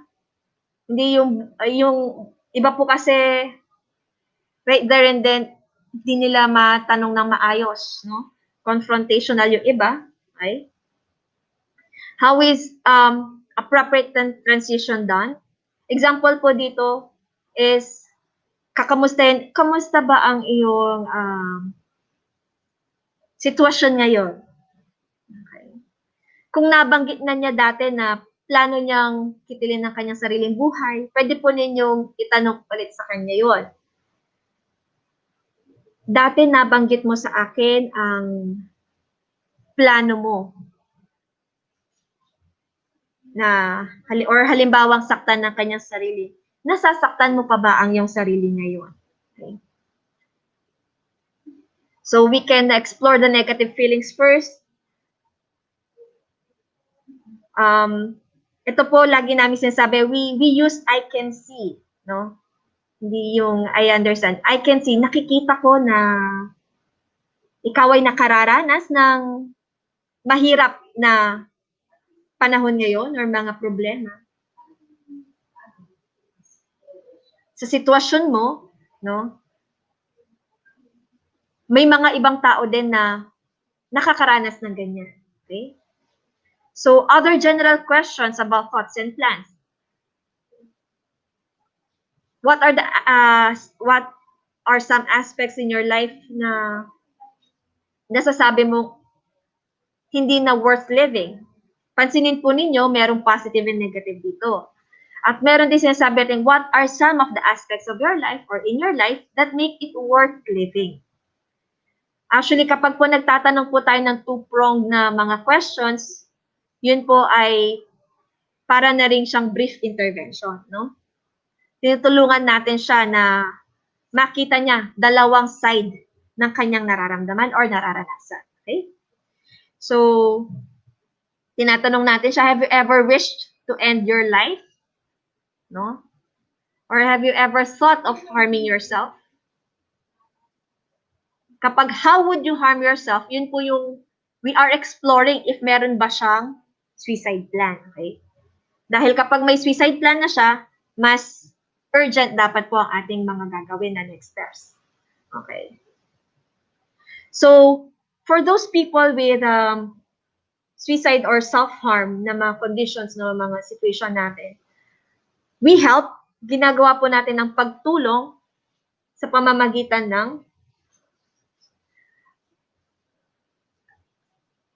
pag-recognize if yung person po na yon ay in crisis ba of harming himself or herself. Nakita mo ba siya na meron siyang change in behavior, perspective, at yung mga functioning ba niya, no? Kapag nakita po natin may self-harm, then we immediately link to medical doctor, psychiatrist, or mental health professional. Okay? And then, sa suicide po, it's important that we determine the level of urgency nga po, no? Kailan, paano, no? Kung meron siyang plano, kailangan po nating yun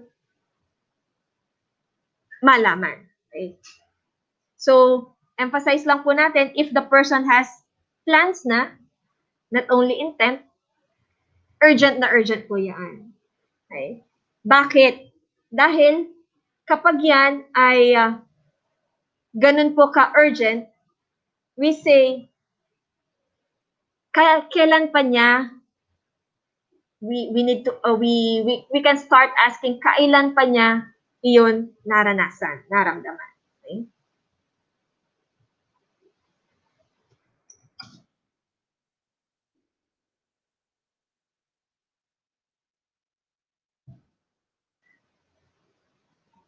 Maliban sa pagtatanong po natin kung kailan pa niya yon naranasan, tinatanong din natin siya nung naranasan ba niya yon,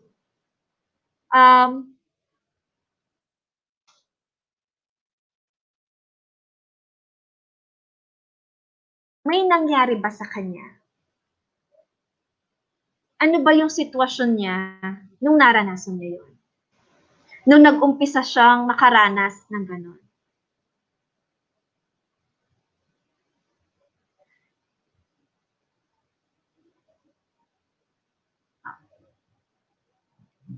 And then, after asking these questions, we ask the person,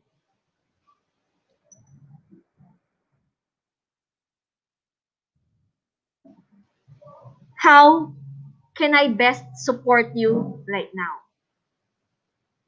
Okay.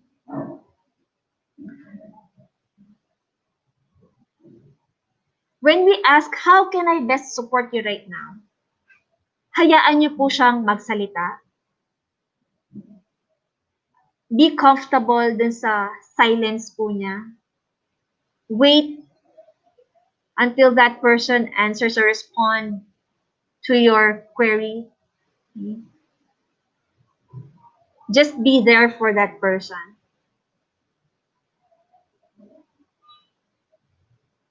you can ask a follow-up question. Have you thought of getting help? Naisipan mo na bang magpatulong?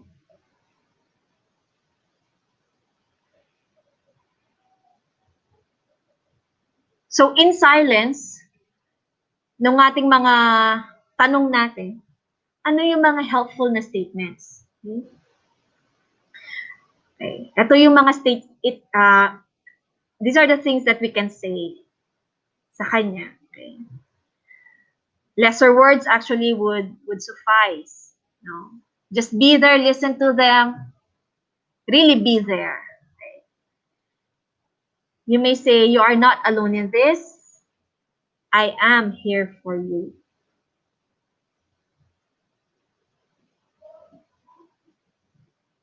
I may not be able to understand exactly how you feel, but I care about you and I want to help you. Or you may also paraphrase this as, kung hindi mo siya naintindihan, I may not be able to understand exactly how you feel. Help me to understand you.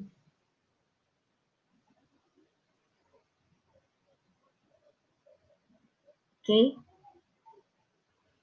Statements that would say or assure na you could be there for them and be available to listen. Okay. Some notes lang po on how, alam niyo po ito, pinag-uusapan natin parang madali. Pero pag po kayo ay may kausap na person na ganito, maaring mawala lahat ng mga pin-prepare niyo po na statement. Okay? So, how do you actually talk? No? Next slide. Okay. Some notes po, important notes on talking on an actively suicidal person. 1, be yourself. Okay? Just let the person know that you care and that that person is not alone.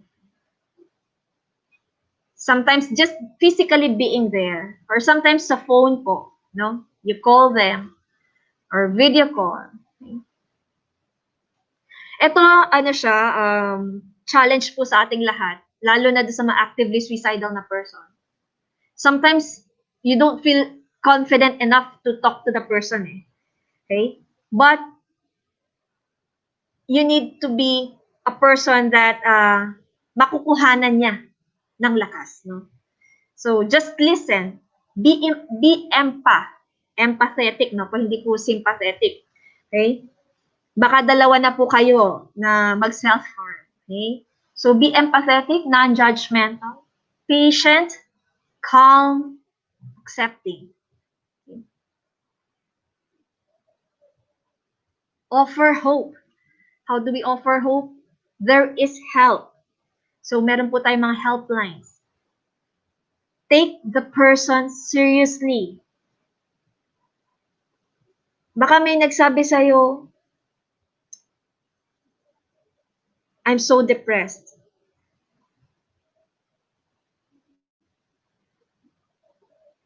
Ang naging sagot mo na lang, magiging okay ka din bukas. So, let us take that person seriously. Let them share. Kung may nagsabi pong ganun sa inyo, ask. Ask the questions. You can ask directly, din nga po sa transition, di ba? Sabi natin, at ang approach natin. Di ba? Do you feel like hurting yourself or harming yourself? No? And do not argue. Huwag po nating awayin pa yung tao. Okay? Just listen to them. Or, wag pong magpasindak like Frozen. Ito, sometimes, sabi ko nga po kanina, you have a lot of naka-line up na statements or alam mo kung anong gagawin. But when that person is so close to your heart, You know that person is a happy person. That person is a person that actually encourages everyone. Then that person discloses to you, oh, I want to kill myself. Then you act shocked. No? It's for quite some time, siguro ilang seconds, pero you need to gather yourself together, and you need to ground yourself and listen to the person. Wag i-encourage din po ninyo ang sarili niyo habang nakikinig po kayo dun sa tao. Ito po important. Maraming questions na po dito about confidentiality. During the time that the patient or the person is actually telling you about yung mga plans niya, yung nafe-feel niya, you may say it's confidential. Okay? But legally, kapag at risk na, at stake na po ang life ng isang tao, alam mo talagang may plano na siya, ito na yung sinasabi nating nawawalan na ng visa and confidentiality. Okay? So, ito din po kasi ang nagiging reason why hindi nagiging effective ang link natin sa kanilang family. Sometimes, we see it as it should be confidential or a secret. So, hindi natin matap ang family. Siya mismo, wherein ang family ang unang-unang support system na kailangan nating immobilize at that time. And we need help. Okay? We do not offer ways to fix their problems. Hindi tayo magician or hindi tayo yung sasagot sa lahat. Okay? And as you help another person, please do not blame yourself. Kung malungkot pa din siya, kung ang nagawa mo ay makinig sa kanya, okay, hanggang dun lang ang kaya mong gawin, please do not blame yourself. You did what you could. Okay? And try to find out if meron pa bang ibang mga ginagawa yung tao if under the influence of alcohol or drugs. Tell a family member para po meron kang kasama. Please do not try to handle the situation alone. Get help as quickly as possible from a trained professional. Okay? So when you encourage a person, this is a suicide hotline you can call. Yung National Suicide Prevention Hotline, yung ating usap tayo, flashed on the screen. Okay? Meron po mga trained counselor dyan about suicide or self-harm.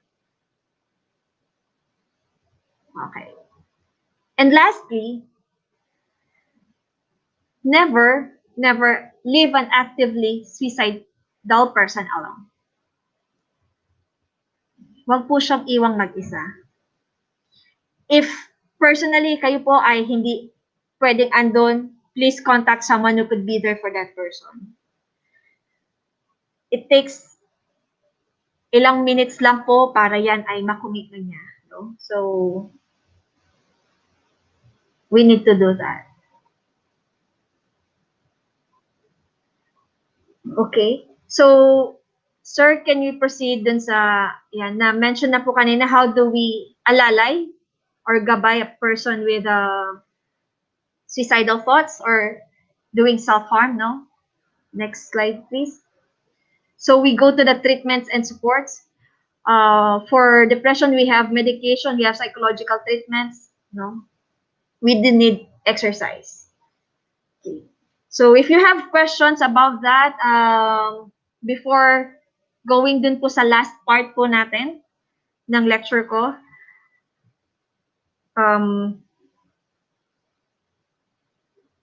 let me introduce to you a breathing exercise. Okay. Please sit comfortably.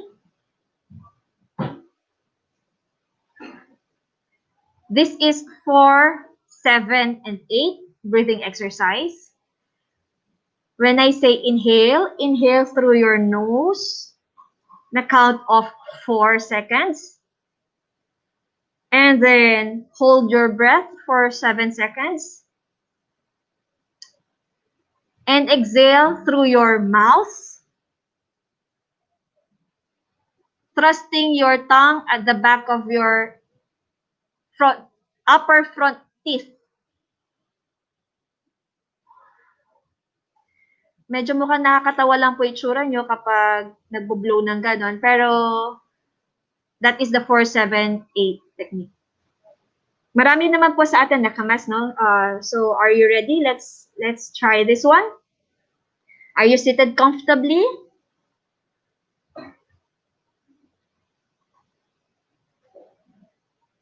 Okay, this is 4-7-8. Let's start. Inhale through your nose. 1, 2, 3, 4. Hold your breath. 1, 2, 3, 4, 5, 6, 7. Exhale through your mouth. Slowly. 1, 2, 3, 4, 5, 6, 7, 8. Okay, another one. Inhale. 1, 2, 3, 4. Hold your breath. 1, 2, 3, 4, 5, 6, 7. Exhale slowly. 1, 2, 3, 4, 5, 6, 7, 8. So we'll do 2 more sets, okay? Another one. Inhale. 1, 2, 3, 4. Hold your breath. 1, 2, 3, 4, 5, 6, 7. Exhale. 1, 2, 3, 4, 5, 6, 7, 8. For the last time. Inhale. 1, 2, 3, 4. Hold your breath. 1, 2, 3, 4, 5, 6, 7. Exhale. 1, 2, 3, 4, 5, 6, 7, 8. Okay. So are we ready for the next topic?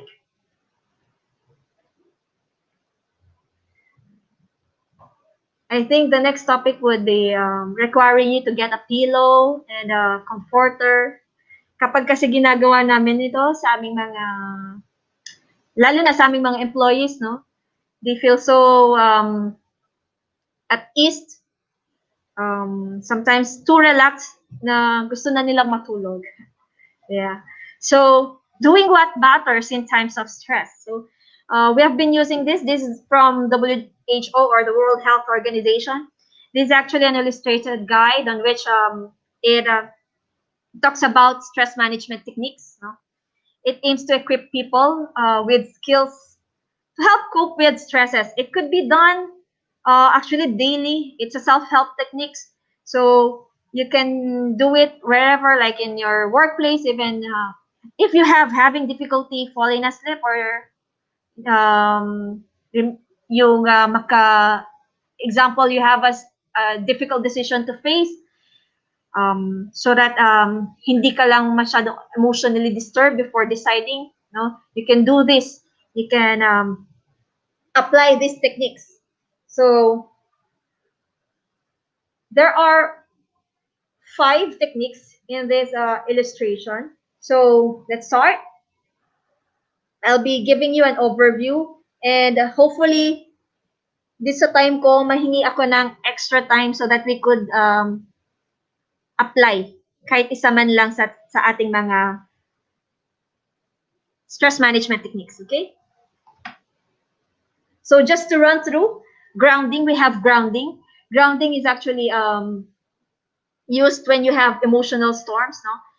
How do you do grounding? We do grounding by noticing yung thoughts and feelings natin, slowing down and connecting with your body, and refocusing and engaging with the world around you.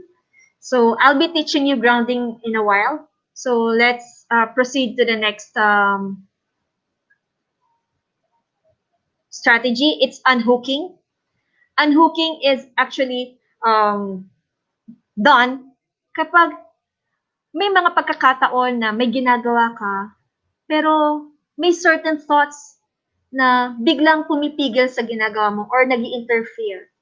So those thoughts are actually hooking you. Those thoughts could be your worries, no? Could be something that is not yet completed, like a task, no? So When you say unhooking, you need to refocus, okay? So in unhooking, we notice that there is this certain thought that is disturbing us, and then or that feeling, and then we silently name that feeling. So we can say that, example, there is fear, okay? So I notice here are fears about the pandemic. So, and then we refocus. It's just that acknowledging that thought, no. So it is unhooking. It's a strategy to use. Okay, you notice what is disturbing you, and then you name it, and then you refocus. Okay, and then the next strategy is acting on your values. When we say acting on your values, it is acting on your values. It is actually lessening the stress that you experience. When you act on your values, you are being empowered, right? You see, stress becomes a bit more difficult to handle if you act against your values. Example, kapag integrity ang pinag-uusapan, isa kang taong may integridad, may pinapagawa sa'yo against your integrity. Will you be stressed? Of course, you'll be stressed. Tama po. Example, one of your values is respect. And someone disrespected you. Will you be stressed? Of course. So, acting on your values is actually helping you lessen the stress, helping you decide to what could be changed, no? And accepting what cannot be changed. Okay? So, yun po yung mga keywords in acting on your values. Change what can be changed, accept things, lalo na yung pain that cannot be changed, and then live by your values. When you decide, please decide in accordance to your values. Because when you decide against your values, lalo po tayong nasistress noon. Okay? And then being kind. Being kind to other people is easy. Actually, we are kinder to other people rather than ourselves. But our question is, have you been kind to yourself? So I will also be teaching po a practice about being kind, just a short practice about being kind to yourself, no? And being kind to yourself is not actually being selfish. Rather, we recognize that if we cannot take care of ourselves, how can we take care of other people? That we cannot give what we don't have. Okay? So being kind to ourselves is actually taking necessary actions to take care of ourselves, to have self-compassion. Okay? So there are different practices on this, on self-compassion and being kind to yourself. And finally, the last technique or the strategy is making room. In making room, it is actually, instead of pushing away difficult thoughts or feelings, you make room for them. You accept them. Okay? Sometimes the harder you push the things away or out of your mind, the more you become hooked to them, the more you become stressed, the more that you won't be able to address them properly. Okay? So in making room, it is the steps involves noticing what is stressing you, naming that, allowing it to, acknowledging it as it is there, accepting it, and finally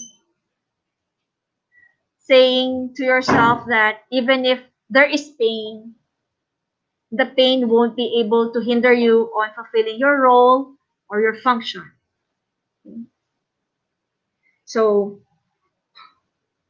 I'll be teaching you about grounding and self-compassion, just because we have time constraint. So is everyone seated comfortably? Let's do the grounding exercise. I'll give you time. Okay. Sit comfortably. You may close your eyes and just listen to the instructions.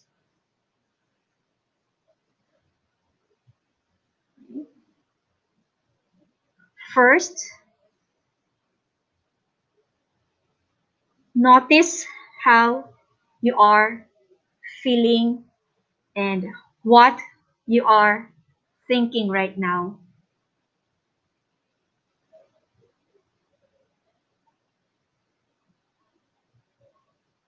How are you feeling?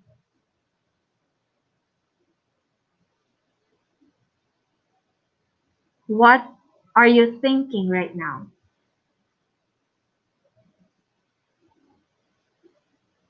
Next, slow down and connect with your body. Slowly breathe out. Slowly push your feet into the ground. Press them against the floor.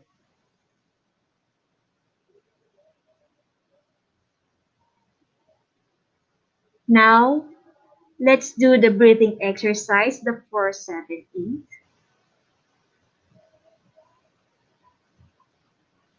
At a count of 3.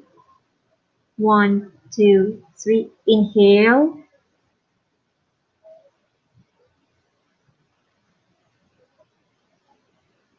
Exhale.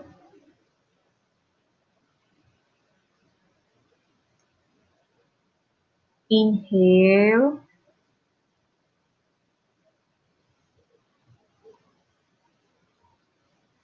Exhale. Slowly. Inhale.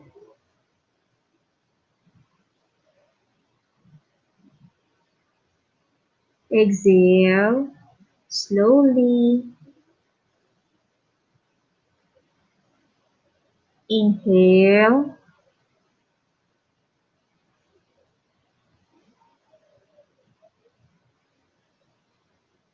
Exhale.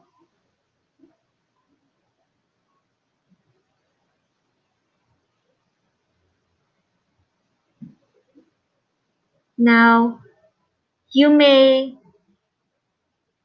open your eyes.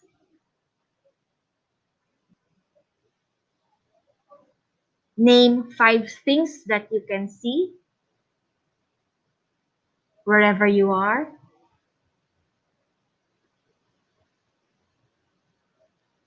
3 to 4 things that you can hear.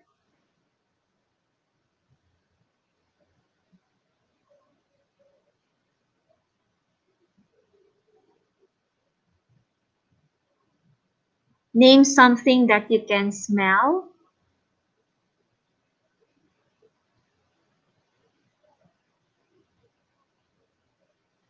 And reach for something that you can touch.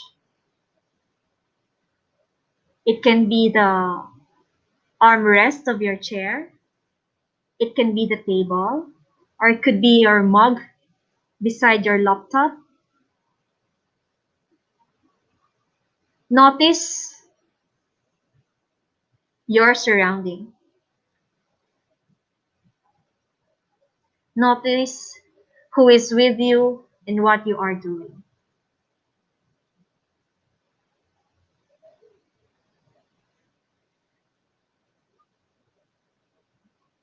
For the last time, inhale. 1, 2, 3, 4. Exhale. Okay? So that is grounding. Sige po, stretch lang muna. Baka may gusto nang matulog sa inyo. So stretch your arms while seated. Pataas. On your sides. Okay. Good. So in grounding, what we did is we notice kung ano po yung situation nyo ngayon. And then we get connected with our body. Paano natin, so in-observe natin, we do the breathing exercise as well. When we say we refocused, yun yung nung tinignan natin kung nasaan na ba tayo, ano ba yung current na situation natin. So that is grounding. At first, it could be a bit uncomfortable sa iba, but you can try that, no? If there are certain emotional storms that you are going through, while your eyes are closed, you can also close your fists, clench your fists as hard as you could. You can try it now, okay? I-clench po natin ang ating kamay. Sige pa. As hard as you could. More. More. More. Hold it. And then slowly release. Okay, release slowly, slowly, slowly. Okay. So another one, clench your fists. Clench them as hard as you could. Hold it. And then release. Isabayan po natin ng breathing out or exhale. Okay. So you can add that to the grounding exercise. So you may practice this kapag ikaw ay you can actually do it at home or sa office. Others would do it kapag meron silang kailangan, if they need to do something, if they need to decide, if they would want to focus and refocus, okay? 1 or 2 minutes, pwede po siyang magawa, or you can do grounding in a bit longer time, okay? So, yung next po natin is self-compassion. One way of being kind to yourself is allowing yourself to get the break or the stop or the rest it needs. Okay? So when you say being kind to yourself, we'll introduce you the stop practice. This is madali lang po ito. Stop. S-T-O-P. Stop practice. S for stop what you are doing. And then T for take 3 deep breaths. Yung 4, 7, 8. And then observe what you are feeling in your body. And then when you're ready, proceed to what you are doing. Okay? Sabi nga, kung pagod ka, huwag kang susuko. Magpahinga ka. Kailangan mo yan. Okay? So, give the break that your body needs. Give the rest. Even si God, at the 7th day, He rested when He created the world. Okay. So, we encourage everyone to be kind to ourselves. Okay, lalo na po sa panahong ito. Okay. It is not a sprint. Yung race na to, marathon talaga siya. So, we need to recharge daily. And let me leave you with this. Kahit sa atin po, people start to heal the moment they feel heard. Okay? When you start really listening to people without you even knowing it, sila pala may bit-bit, sila pala ay sugatan, you're actually helping them to be healed or to start healing because you are there listening to them, being available to them.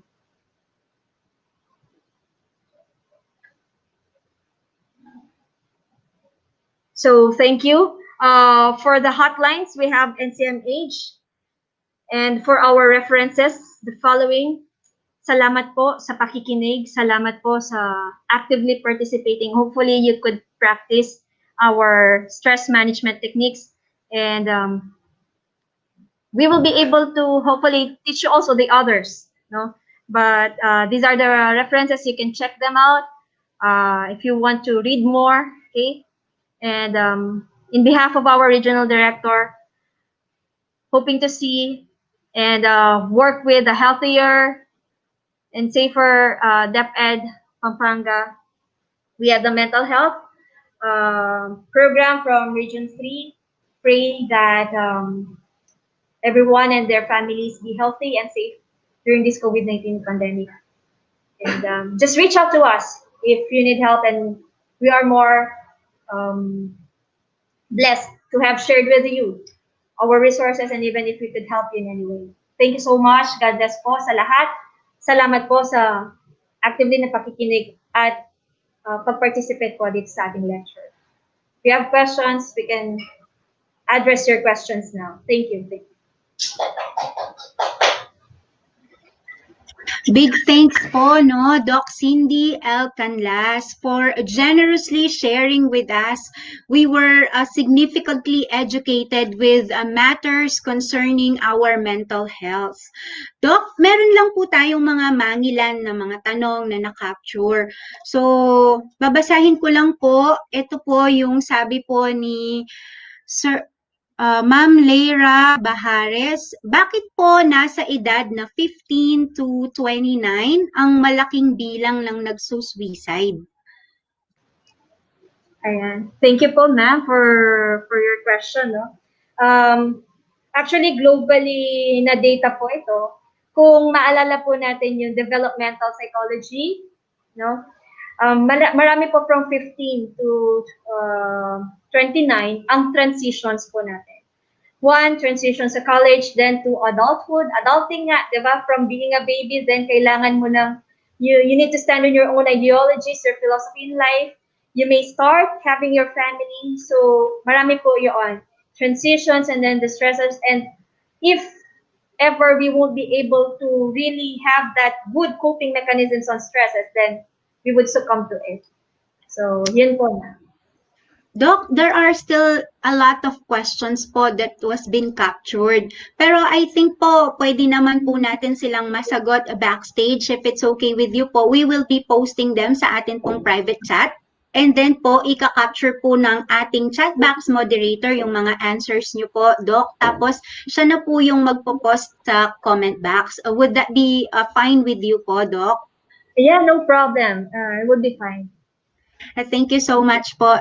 Doc, no, napakarami po talaga naming natutunan, and those techniques and exercises that you shared with us indeed made us relaxed and less stressed.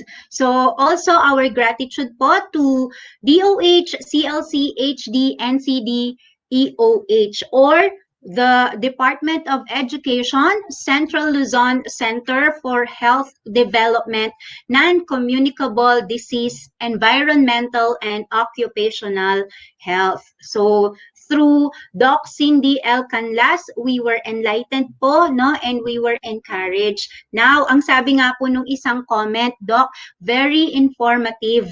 Hindi lang sa kalagayan ng mga students, kasama rin po kaming mga teachers and the community. So again, maraming salamat po, Doc Cindy L. Canlas. Salamat din, salamat. And our next resource speaker po, no, as you have seen her while back, she is a beautiful young lady. She is a nurse too in the school health section, and she will be facilitating to us the topic on DepEd guidelines on mental health. So join me as I welcome Nurse Christine Ilonil B. De Leon, RN. Hello po, magandang umaga pa po. 30 minutes na lang ay hapon na. So, my discussion would be quick, ma'am. And I hope po, despite po nung grounding techniques, stress management techniques na binigay po ni Dr. Cindy kanina, ay hindi nyo po ako tulugan. Dahil alam ko, Yes, relax ma'am. na relax ang mga katawan ninyo ngayong oras na ito. Ayan. So with your So, energy, I believe po no that they will be tuning in sa inyo. Sige ma'am, take it away po. okay po. To our very knowledgeable speaker from the Department of Health, Dr. Cindy Canlas, and of course, to everyone who is watching this webinar through our live stream, Maya paabak po kay katamongan. So last year po, starting from August to December, our division office has attended and hosted several seminars from the central office and even partner with an international organization regarding mental health. Unknown to us, mental health would be one of the most important and relevant topics na meron po tayo ngayon, lalong-lalo na po ngayong may COVID-19. So, next slide please. So I know po kanina na-discuss na po ang Mental Health Act ni Dr. Cindy, but I just like to emphasize the role of our department as a workplace and as an educational institution po. So first po, meron po tayong mental health programs. Sorry po, pakibalik. Yes, we should have guidelines and standards on appropriate and evidence-based mental health programs, which includes advocacy, education and training, mental health services. So, dito po papasok yung mga programa, ito pong school mental health program po natin. Hindi lamang po siya applicable sa mga schools. Kasama din po yung mga programa na meron tayo dito sa ating division office. We also have mental health promotion, support for individuals at risk, and access to treatment and psychosocial support. Next.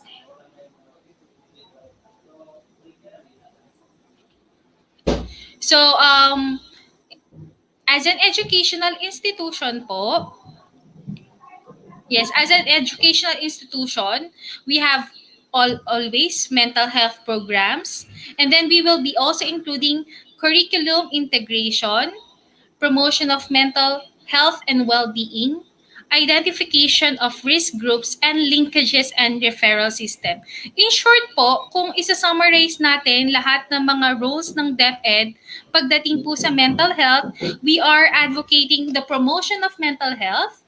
We should also be advocates of mental health wherein we can identify our clients kung ano po yung ating yung mga clients po natin para ma-identify natin who are at risk so we can link them to the proper agencies and partners that we have.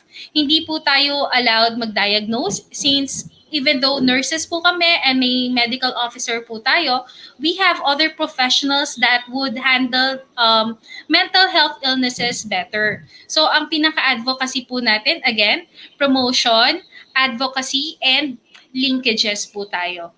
Next po.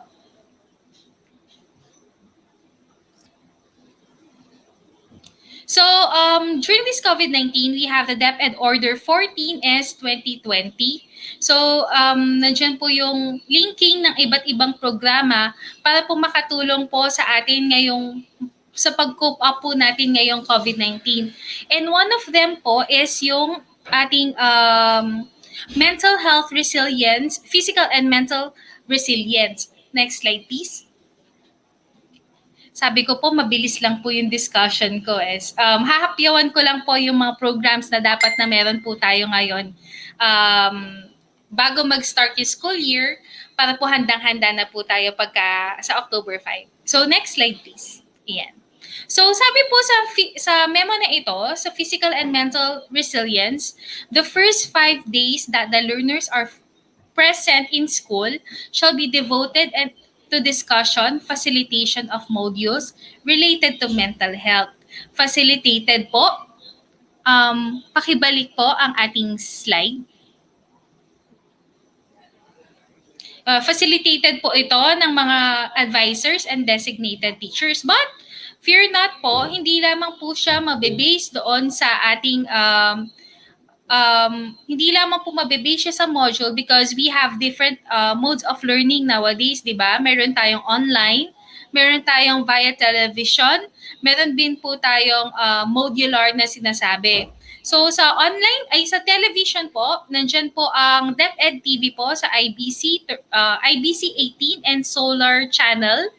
We also have the online access through the DepEd Philippines website as well as the DRMMS or DepEd Disaster Risk Reduction and Management Service Facebook page. So, pwede nyo pong i-search doon yon at makikita po natin at iba't iba pong mga programa na meron tayo. So, MHPSS on DepEd schedules are flashed on your screens. Kindly screenshot them para po masend po natin sa ating mga kasamahan na guro and sa mga parents as well as to our learners para makapag-tune in po sila sa mga programs na meron tayo. So, there is a separate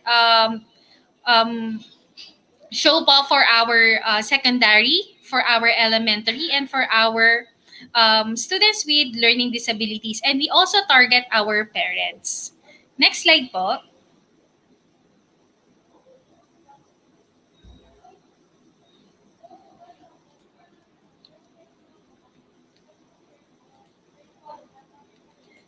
Yes, next slide po.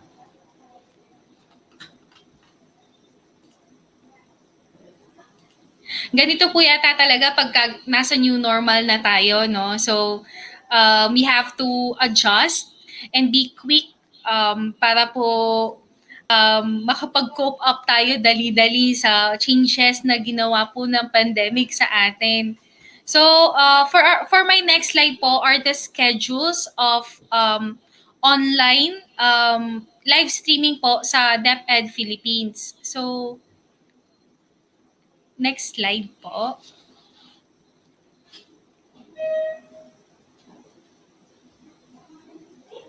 Ayan. Okay. So, we have online MHPSS via DepEd Philippines Facebook page. Live stream po yan. Pero fear not po kung hindi pa po kayo nakapanood or na-miss out na po natin ang ating schedule. Meron po yan mga saved videos para po doon po kayo pwedeng manood. So, andyan po yung Kaagapay Buhay. That is for parents of learners with disabilities. We have remote PFA for learners. That is for elementary and secondary learners. We also have the Kakaibayahinan, kung tama yung pronunciation ko. That is for our students with learning disabilities. We also have OK Tambayan and buklatan po ata yun. Yes, buklatan. Dahil hindi ko po nakita yung slide ko. Buklatan. So, nandun DRRMS book. Ayan po. So, yun po yung mga shows natin. If you missed out, yan, DRRMS buklatan and OKK Tambayan. Ayan. So, yan po yung mga ating live streaming po pages regarding po sa mental health and wellness. So, pwede pong makatulong yan sa ating mga teachers as guide as well and also to our learners. Next slide, please.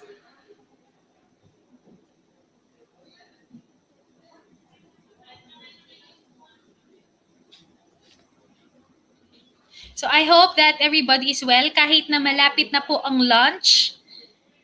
Alam ko po pagka ang ating brain ay gutom ay medyo nababalisa na. That's why I'm making this fast as I can. Since this information are readily available at the school mental health page ng SDO Pampanga din. So, we also have online and self-guided for facilitated by our teachers. So, this, meron po tayong mga modules na pwede pong download and I'll be posting the links kung saan po kayo pwedeng mag-download for our teachers and for our teachers po. Ayan, nandiyan po yung SEAS manual natin at saka activity guides. Mamaya po sa end ng aking session ay mapopost po yung link kung saan nyo po ida-download lahat ng files na ito. Next slide, please.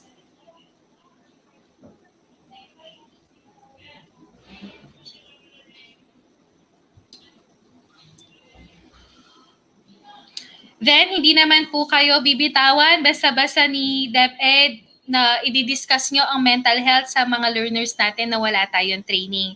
So, we have training for remote psychosocial support through play. Dahil sa mga elementary, iba po ang methodology na kinakailangan gawin sa elementary students. Likewise sa mga high school students. And of course, we also have MHPSS wellness training for DepEd personnels dahil we cannot help other people if we do not help ourselves first. We should always bear in mind that before helping other people, kailangan natin ma-realize muna na tayo mismo ay mentally healthy and mentally ready to help other people. Next slide, please.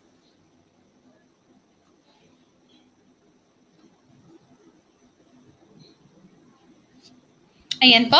Number 2 of the memorandum, the school shall maintain or set up a guidance office that will remain operational for the entire school year.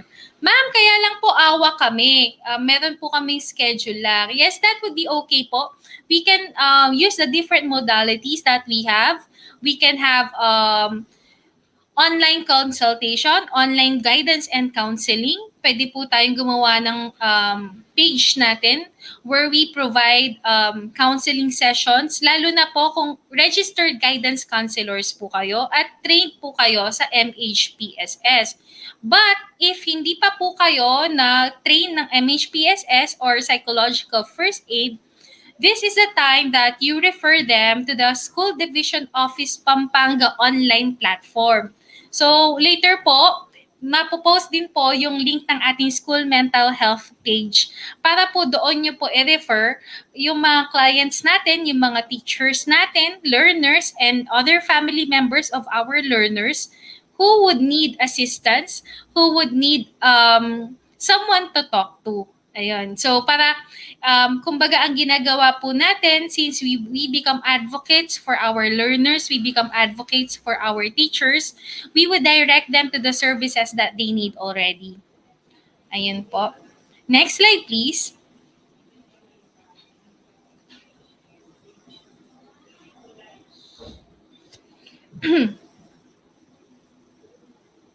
So, the school, through its guidance office, shall ensure the provision of specialized psychosocial support to learners, teachers, and personnel who are confirmed to be positive, under isolation, quarantine, and categorized as suspect and probable, the most appropriate method which duly consider the safety of the MHPSS provider shall be employed. So, kadalasan po ginagawa namin ito through call or through online and via video conferencing. So, rest assured po if hopefully wala pong madami na clients natin na magkaroon ng COVID cases. But just in case that this happens, rest assured po that all information are bounded by confidentiality. Of course, we have the Data Privacy Act. Even our other nurses would not even know. So, bali, it would be between me and the client and my or either other members of the school mental health team. Next slide.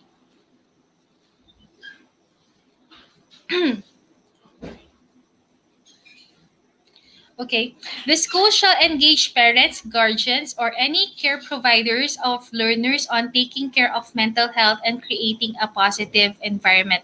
As you can see on the webinars, we did not only include our learners, but we also have our parents. Because as of this time, mas malaki ang role na ginagawa ng mga magulang, ang gagawin ng mga magulang para sa ating mga learners. They should be always guided. And of course, hindi naman it so happens then na ang mga parents are at times maybe burned out. So, tutulungan din sila ni DepEd to cope up with the burnout na meron na posibleng magkaroon sila. So, next po.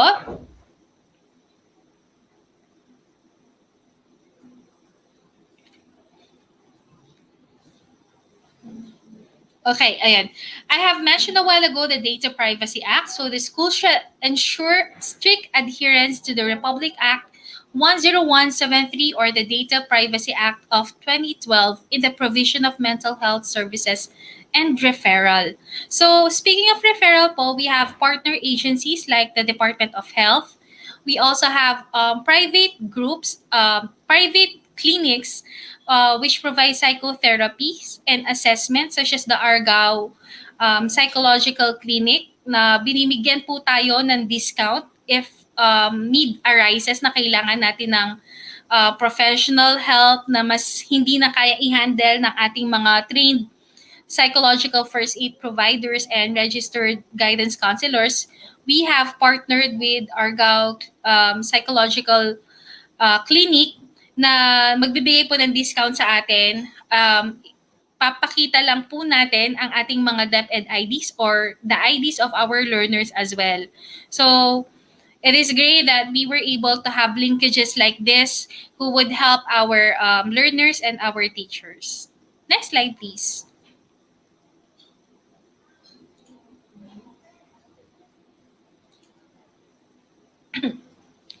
Okay, the school shall promote school life balance through proper scheduling of schoolwork that will allow learners to enjoy quality at home.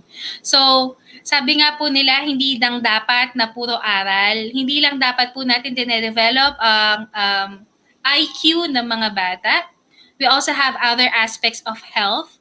We also have other aspects in our lives. So, dapat may work-life balance po tayo. Not only for our learners, but of course for our teachers as well. Alam ko po, baka sabihin nyo, ma'am, parang ang hirap naman ngayon yan kasi ang dami naming trabaho, ang dami naming ginagawa. But in our own way, like what Dr. Cindy did a while ago, so if you have time, you can sit down and relax.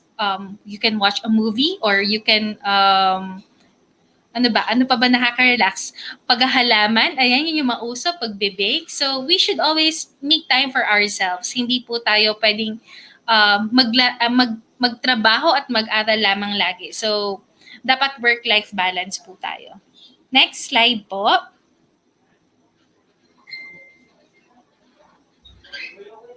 So, I will be presenting the school mental health team. Kindly screenshot this information. So, sila po yung pwede yung mga tawagan in case you feel depressed, medyo may feeling of anxiety kayo, natatakot kayo at kailangan nyo ng kausap.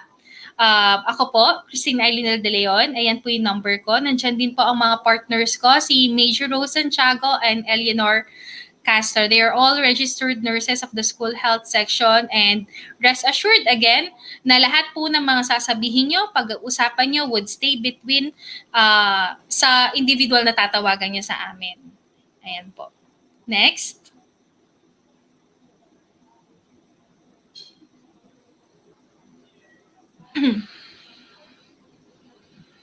So there we have our school mental health page, DepEd Pampanga. Kindly search that po and like our page for updates regarding mental health. Meron din po kaming pinoprovide ng mga meditative exercises. We also have information, and that is also a platform where you can talk to someone, talk to us regarding your mental health. Kung gusto niyo po ng kausap, message lang po kayo dyan sa page na yan, or you can search our name sa Facebook. Message nyo lang kami and we will gladly listen to you. So, minsan po kailangan lang kasi natin ng kausap. Kailangan lang natin ng mapag-releasan ng nararamdaman natin. So, if hindi natin gagawin yan, it might go into other mental health conditions. Pero kaya habang maaga, habang may dinaramdam tayo na hindi natin mailabas sa mga pamilya or kaibigan namin, please reach out to us. And we will gladly listen to you. So, and then also we have the mental health learning materials. Ayan po yung download link natin. So, dyan nyo po makikita lahat ng ating materials na magagamit for the modular po sa ating discussion ng mental health sa ating mga students. So, these are age appropriate. May mga comics dyan at nandyan din po yung CIS manual.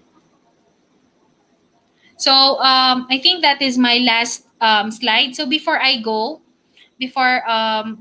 po tapusin ang aking discussion, I would like to request everybody to sit in their to sit comfortably. Kung ano man po yung position nyo ngayon, upo po kayo ng maayos. Ayan, sandal.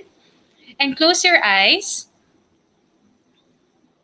Para ma-relax lang tayo ng konti before we have our very healthy meals. So, sandal lang tayo dyan. Close our eyes. Inhale through your nose. 1, 2, 3, 4, 5. Hold it. 2, 3, 4, 5. And exhale slowly. 2, 3, 4, 5, 6, 7. Again, inhale. Hold it. And exhale slowly. Inhale. Hold it. Exhale slowly. Let's do it again for 2 times. Inhale. Hold it po. And exhale slowly. And last, inhale. Hold it. And exhale slowly. Get your hand, right hand or left hand. Ilagay po natin sa ating dibdib. Okay. Feel your heart beating. Hawakan po natin ang ating dibdib. Feel your heart beating and say this out loud. I matter. I am important. I am loved. Ramdam niyo po yung pagbeat ng heart natin. Ulitin po natin. I matter. I am important. I am loved. So if there is a chance or there is an event that you feel na down po kayo, malungkot, or even when you just wake up in the morning, put your palm on your heart. Sabihin niyo po out loud itong mga words na to. Para ma-realize natin na no matter what, your presence on this earth makes a difference, whether nakikita mo man or hindi. So, for everyone po, you matter, you are important, and you are loved. Maraming salamat po and happy meal po mamaya sa inyo. Happy lunch po sa ating lahat. And God bless. For any questions po, ano na lang po sa comment box. Thanks a lot po, Nurse Christine Ailonil D. De Leon, for that informative, concise, and in-depth presentation. Thank you also, ma'am, for making us feel that we matter, we are important, and that we are loved. Salamat din po, no, ma'am, sa ating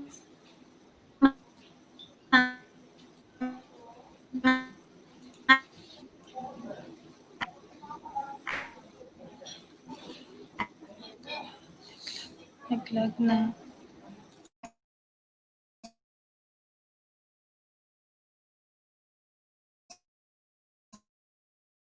Assistive and ethic as a course because finally end po our session.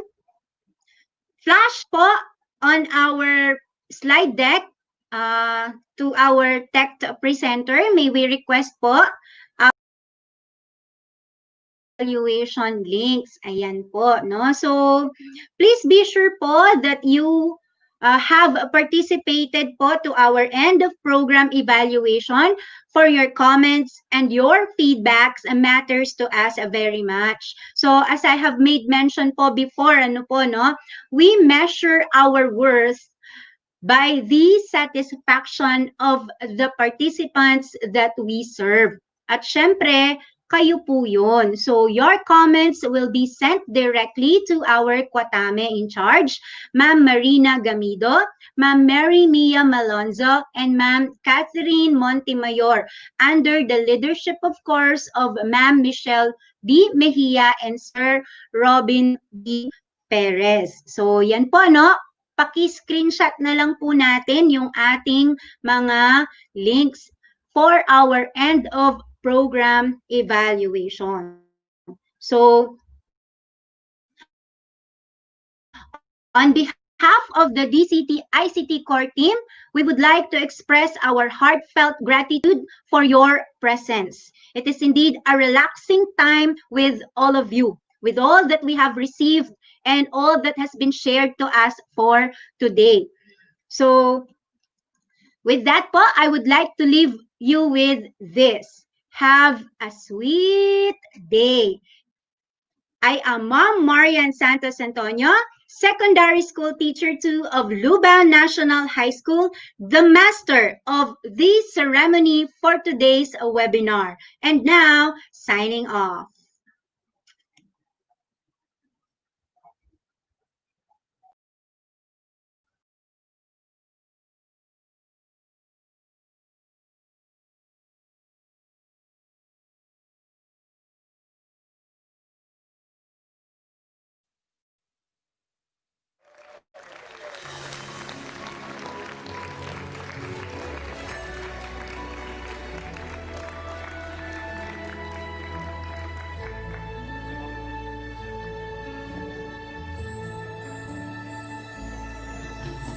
Bintang neing panahon, ikamusta mo nga? Bintang neing panahon, gising na kapamba.